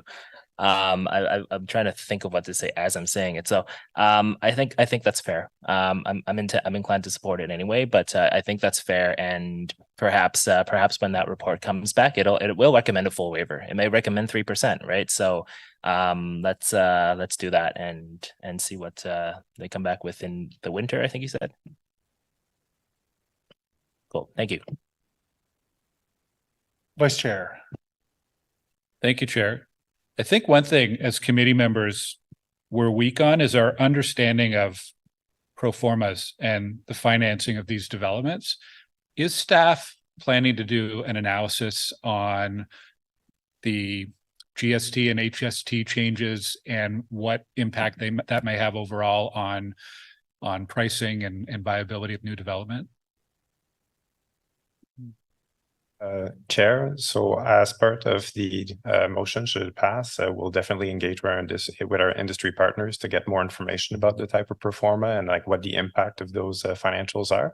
And should we be able to find something that's where they're reporting back, we'll certainly include that in that report. But even outside of this office to residential, I mean, we're seeing so many changes in terms of legislation and HST, mortgage rates. Even more broader than that, is there any analysis or work being done for council?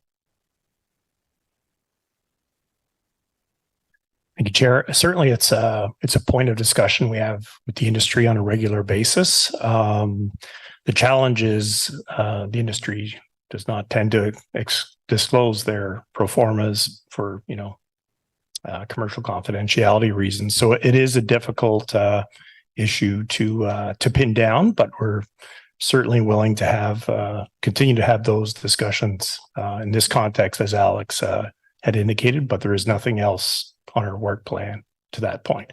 Okay, even some lunch and learns, or even some direct opportunities for counselors to meet with developers, with lenders, I think it'd be really helpful.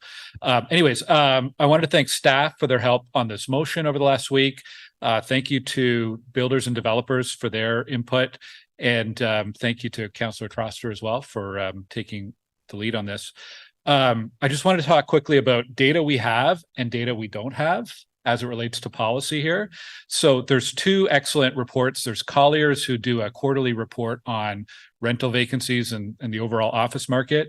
And there's the Canadian Urban Land Institute, who did a nationwide report about office to residential conversions. Both of these are referenced in the staff report, and both of them have some really interesting information. Across the city, our vacancy rate is 14.3% in Q3 of 2023. Downtown is at 14%. Canada is at 17%, quite a bit higher. Interesting. Anything over 10% seems to be the critical point where that's bad. And we also have a very low residential vacancy rate, as you know. So Ottawa's in a sweet spot for these conversions. In fact, in a spot that the Canadian Urban Land Institute identifies that these conversions should happen naturally, may not even need incentive in many cases. But we are focused on Centertown and not Canada. Sorry, Kathy, because we need more people downtown. We need more offices. We need more people in offices, more people in homes. It certainly helps transit. Return to office rate citywide is 57%, but it's still at 42% downtown compared to pre-pandemic. So only 42% of office workers have returned to downtown. Citywide in Montreal, it's 81%. So we're still really struggling in Ottawa from that point of view. So the Canadian Urban Land Institute says there are 11 to 17 buildings downtown that are candidates for conversion, 11 to 17. What I don't know is how many of those 11 to 17 will be converted without any incentive whatsoever, even without this report. I suspect it's more, but we don't really know. And I think we've identified some goals today. We want to see more buildings converted more quickly, and ideally better affordability. But what I'm not sure about is what additional financial incentives from the city would actually do to achieve those three goals. So this is what the motion is pretty modest. It moves the cap from 10% to 8%, which is mostly just to address some fairness around record keeping and historical issues. So it's about that 473 Albert example that we've been talking about. It means an additional $113,000 out of their total of $564,000. So it's about $100,000. What does $100,000 do? What does $1 million do? Calgary does a minimum $3 million rebate. I don't think we're anywhere near that. Where does the funding come from? Is it through cash in lieu rebates, which has a serious consequence in terms of our parkland budgets? Could it come from the Housing Affordability Fund? Is it right to take it from there? That money might not then go to Ottawa community housing. So I think we do need to meet with the development industry. I think there could be a great justification for more incentives. What's the amount? What's the outcome? And are there conditions we need to attach to that? And right now we don't have the data we need to have good policy on this as it relates to cash incentives, but I think we can get there with a little bit more discussion, and a number of the delegations raised some great points today that we need to explore. So I hope everyone will support the motion and the overall package, and I'll leave it at that. Thanks, Chair. Thank you very much, Vice Chair. The member for Ordre West Innes. Well, Councillor Gower just stole my whole speech. There we go. Hopefully that helps. Echoing. Is your own sound on? Yeah. There. Is that better? Mm-hmm. Oh, okay. Thank you. It was my fault. I just wanted to, a lot of my questions have been asked. I wanted to say that I'm very much in favor of this report, and I'm actually very much in favor of the motion as well too. And we often comment that the pandemic changed commuter behaviors. We haven't seen the return to work. We know that this has been a trend in our downtown core for much longer than the pandemic. We know that we've struggled with revitalizing areas like Spark Street and other adjacent areas, even the Byward Market. And the key to that is residential. It's bringing people into our core so they're there 24/7. It's what makes value in terms of opening up a business that supplies food or, home hardware pieces and, those small niceties that people who live in a community require access to without having to leave the community. And you can't have that when you only have people living or being in that area from 9 to 5. So I remember, and sorry, I'm going to wax poetic here. I remember when I was a kid and I came to Ottawa with my family because I grew up in Kitchener. And honestly, it was the most incredible experience. I absolutely loved it. And we were staying at a hotel just off of Spark Street. And we were shocked because the only restaurant we could find was a little, I think it was a little Chinese takeout in a building. Everything else had shut down. Now, I won't tell you how old I am, but you can assume that this was a while ago. Things have changed a lot. But still, we know that there's so much potential in our downtown core. And what we don't want is ghost buildings. We don't want empty facilities. We don't want to have that. I honestly don't know how many of those 11 to 17 buildings that Councillor Gower mentioned are going to be unlocked and turned into residential because of this report or because of the motion that's brought forward by Councillor Troster. We might see 1, 2. I don't know that it's going to be overwhelming, but for us to do something, to be a little more daring, be a little more open to this possibility, I'm more than welcoming of it. And I will just say that, once again, I understand completely the concept of trying to encourage people to come back to the core to work. Our suburbs are booming. We have businesses open. We have people in our communities. They're able to pick up their kids from work. They're able to do things in the area. So the key for me and my community is not to see them commute out of the community. It's to see that liveliness instilled in our core. And that's really, this is a piece of that for me. So I do support that. And I will just also say in terms of CILs, I fully understand Mr. Weary's comments, and I understand he is standing up for the parks plan and having that. I've traveled around the world. You can have plazas that are concrete, but they're filled with life because people are there at 10 p.m. at night and their kids are there and there's playgrounds and things. There's different ways that we can inject life into our communities and parks and interactive spaces than the typical way that we're used to. So I'm very eager to see what Councillor Troster is going to be doing to do that. She's mentioned a couple of facilities, and I think we can think outside the box on this one. So anyway, I just wanted to say I fully support both of these, and I think that it's a very kind of elegant solution with this motion that's not too daring, but just enough, which is kind of perfect for Ottawa.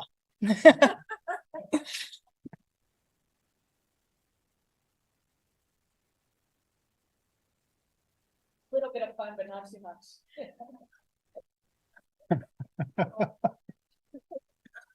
Thank you, Councillor Dudas. Well said. Councillor Kavanaugh.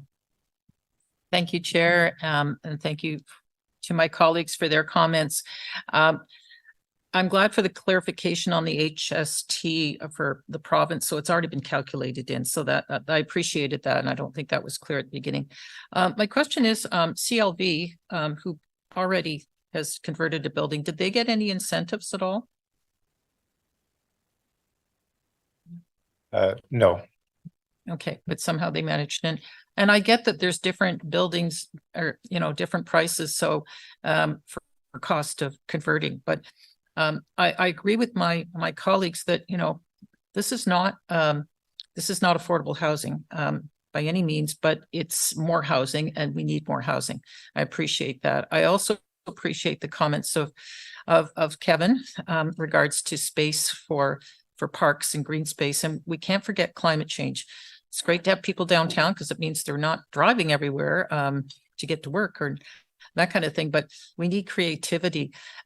Is that something that can be looked at? And these are the conversations we need to have in like green roofs and in the buildings or those mini parks everywhere. I think we can, when I look at New York City and places like that, are these things that can be taken into consideration?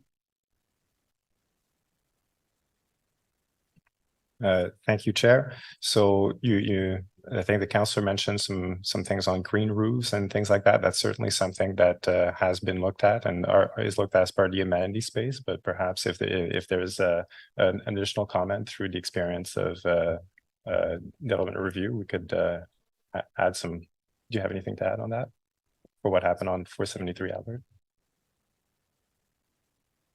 Not specifically. I mean, 473 Albert, excuse me, Chair, is I think a good example of the types of conversions that we would expect to see in downtown from a former office to residential. It is a good example to look at in terms of what they did, and they do have really successful amenity space in that building. Part of the benefit of what's recommended today is actually the relief from zoning. That application had to go through, I believe it was either a zoning amendment or minor variances to establish compliance with a bunch of number of things that were already existing, like setbacks, parking spaces, aisle widths. So part of the recommendation, I think, is a big benefit is removing that zoning piece to recognize that existing buildings being converted from office to residential are deemed compliant, and then adding that flexibility about where amenity area can go in a building. Otherwise, that example at 473 Albert went through our standard process that existed at that time, which in my opinion would have been far more stringent than what's recommended to this committee today. Okay, thank you. I take it the costs are going up, and that's part of the reason that developers are coming to us. I'm just trying to create a balance. Since this is not about affordable housing, it's about housing for sure. I just want to make sure we don't touch our affordable housing funds. That's key, that we have to keep those separately, and we're talking deep affordable, not CMHC affordable, but we need to keep those funds separately so that we can build places for people of all income levels to live in the core as well. And I know Councillor Troster has many of those residents too. So, and we're doing that. OCH is doing that at Gloucester and Rochester. So that's my concern, is not to touch that money. I guess it's the question is the incentives to get them to build, period? Because if they didn't, they just leave them and they leave them empty.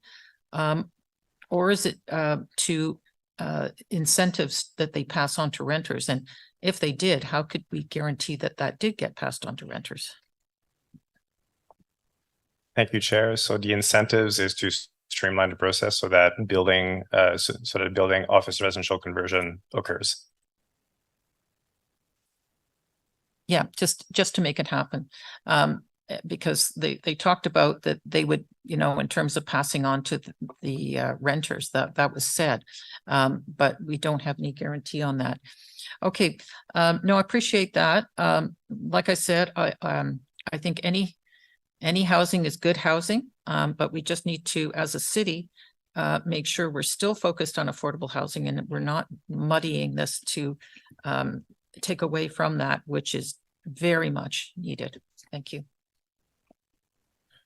Thank you, Councillor Kavanaugh. Councillor Curry. Thank you, Mr. Chair. I'll be quick. Just on the amenities conversation, the other thing that the delegation said was the concept that if you look at a building and you see that it has a potential to have like pools and open spaces, green, gardens on the top or whatever for the people who live there, then that makes our public parks less crowded, and so they're not taking up spaces or in public pools or swimming lessons, right? That was my understanding that that's what they're doing. Is that actually anything that's ever taken into consideration when we're looking at a parkland amount or percentage? And do other cities ever consider that, like where there may be parkland-ish things right in the building?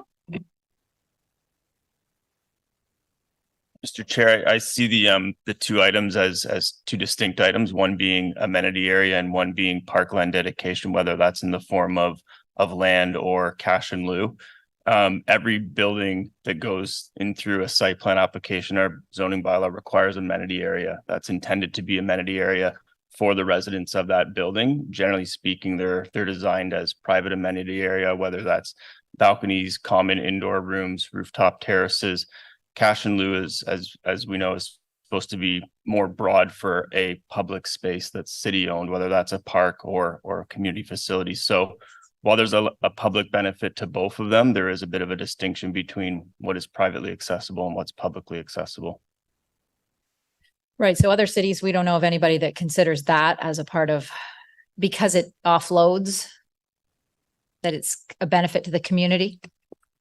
I'm not aware of an incentive of that nature that would offload against parkland dedication. Okay. My main question here was in the chart you provided, which was very helpful about what the equivalent incentive was in dollars. There was one line in it that indicated just time. And, you know, I think our argument is that time equals money. And I hope that in this pilot, that amount, there's some estimation of what that means, because we sit here at Planning Committee and developers tell us all the time about how the time it takes costs them quite a lot, that's a really big thing. It's not just that it's frustrating or that they're bored sitting around waiting, that it actually means money. So I would like it if we could somehow get an indication, because that is that is an argument made by developers to us, that time equals money. So how much money is that? And that's something maybe that will come out, because you just have a blank in your slide for it, right? So what we have is a hypothetical example. So what we were able to measure, and this is obviously a hypothetical. So for a $20 million property held at a 6% interest rate, that would represent a payment of $23,000 a week, resulting in about $296,000 in savings for a 90-day process. Is that like what I'm getting at? Is that developers have confirmed that then saves them? Like, I feel like it's quite complicated when they tell us that time equals money, and that we don't actually understand what they mean when they say that, when they're trying to argue that we take too long with everything. Thank you, Chair. So this is a hypothetical example. So this is not something that we've confirmed. That's perhaps something that we can bring back in the new year with the meeting with industry to discuss this further. Okay, that's what I'm really getting at. I would really like that conversation to take place, because we hear it so often that I would like a number attached to it. What does it really mean? Because they just say, oh, construction costs go up and whatever. Anyway, thank you very much. Thank you, Councillor Curry. Councillor Trosser, did you want to wrap up? Councillor Tierney has put his hands up. Councillor Tierney. Thank you very much, Councillor Troster. First of all, really good discussion today on all of this. I'm very happy to hear a lot of the discussions about conversion. I just want to point out a couple of quick things happening in my ward. And like Riley, when I got into office, I had a big goose egg in my CIL account. But the good news is, we're building, I think the chair can probably confirm, I have a lot of tower applications in now. They're building all over the place, and my funds are getting greater, which I'm happy about. So now on to new construction, which does take quite a bit of time. And it could take years, and people could sit around on land. When I see opportunities, and I'm just going to cite one real quick, Mr. Chair, with your indulgence, is 1600 James Naismith Drive. It's the old TD business building. That's located directly across the bridge from Gloucester Centre. They've gone ahead. They'll be able to get going on that project and convert it. It's 218 units.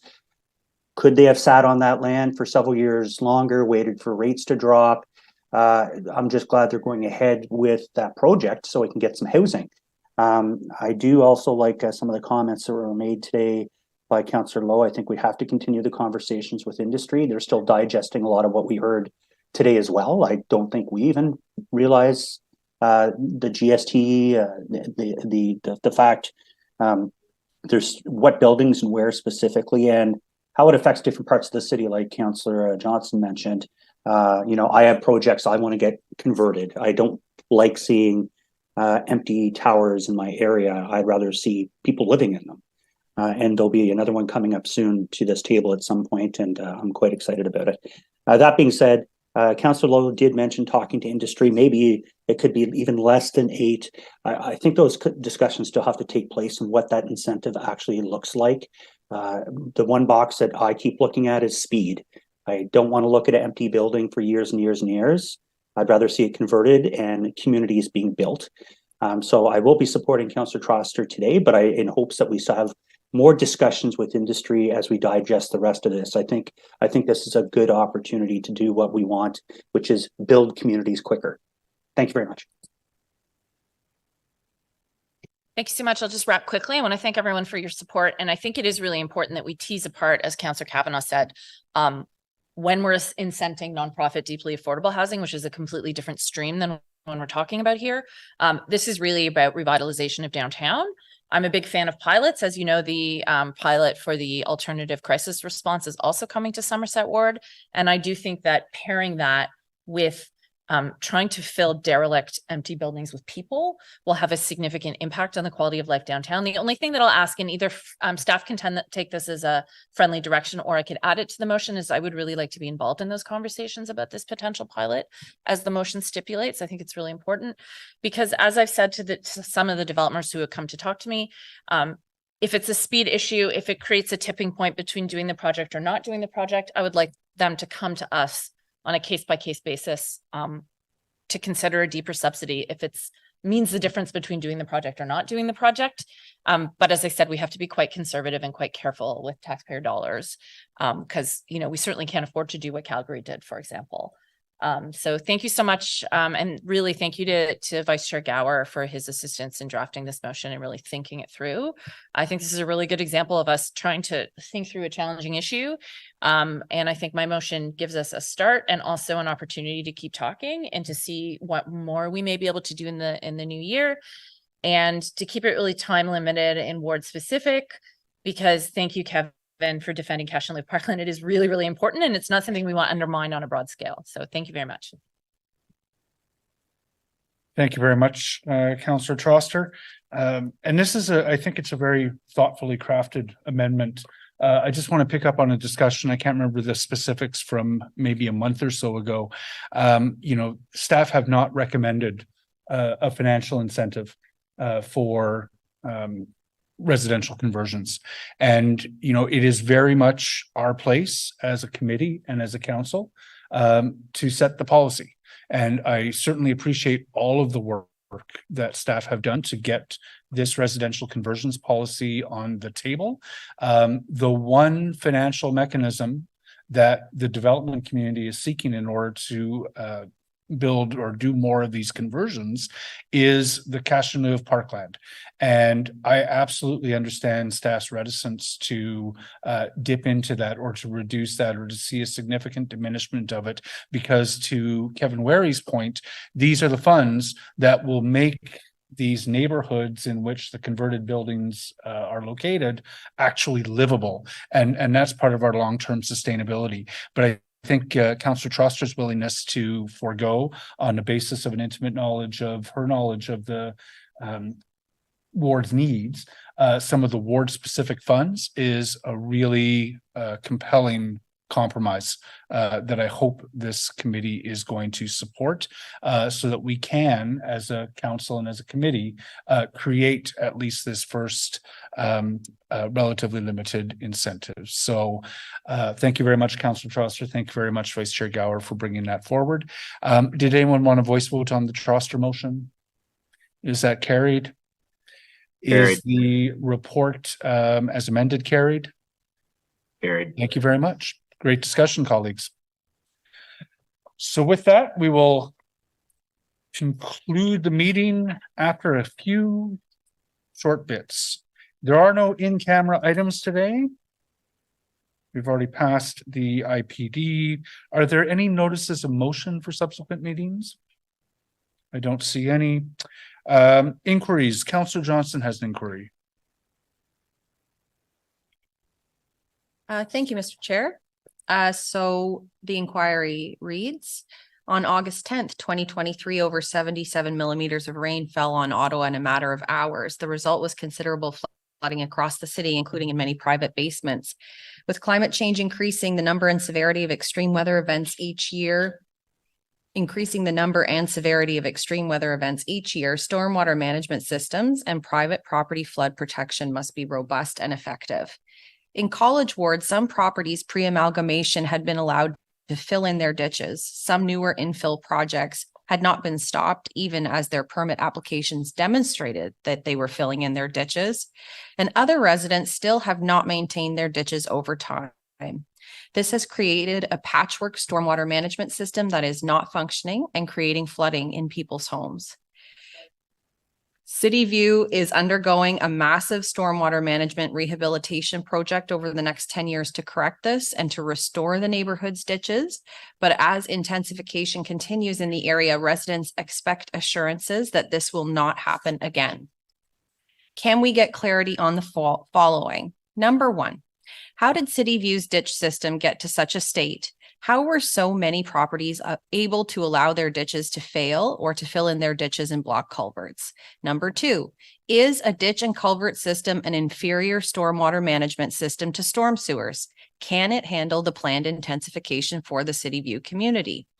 How do planning, real estate, and economic development and infrastructure and water services departments coordinate to ensure that new development construction maintains essential stormwater management infrastructure? Does infrastructure and water services review planning applications that come before Planning and Housing Committee, the Committee of Adjustment, or are built as of right? What safeguards are in place to ensure that construction is completed in accordance with specified plans, particularly regarding stormwater systems? Where, and staff did approve this, by the way, I know it's long, where stormwater infrastructure was impacted by development, what can the city do to ensure that issues are fixed? And what could be done to force the original builder to fix these problems rather than holding the current homeowner responsible?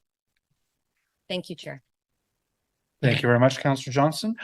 Is everyone, I'm sorry we didn't have a full day meeting yesterday on the infrastructure master plan. Sorry. Yeah, it could have been a great week. Vice Chair Gower, you also have questions. I do. In December 2022, substantial updates were made to the Ontario Wetland Evaluation System in support of Ontario's Bill 23, More Homes Built Faster Act. Has staff analyzed how these changes affect land use planning and environmental protection in Ottawa? What are the conclusions? Thank you, Vice Chair. I don't believe we have any other business. We are adjourned. Our next meeting will be on Wednesday, November 15th, 2023. Thank you, colleagues. Thank you, Chair.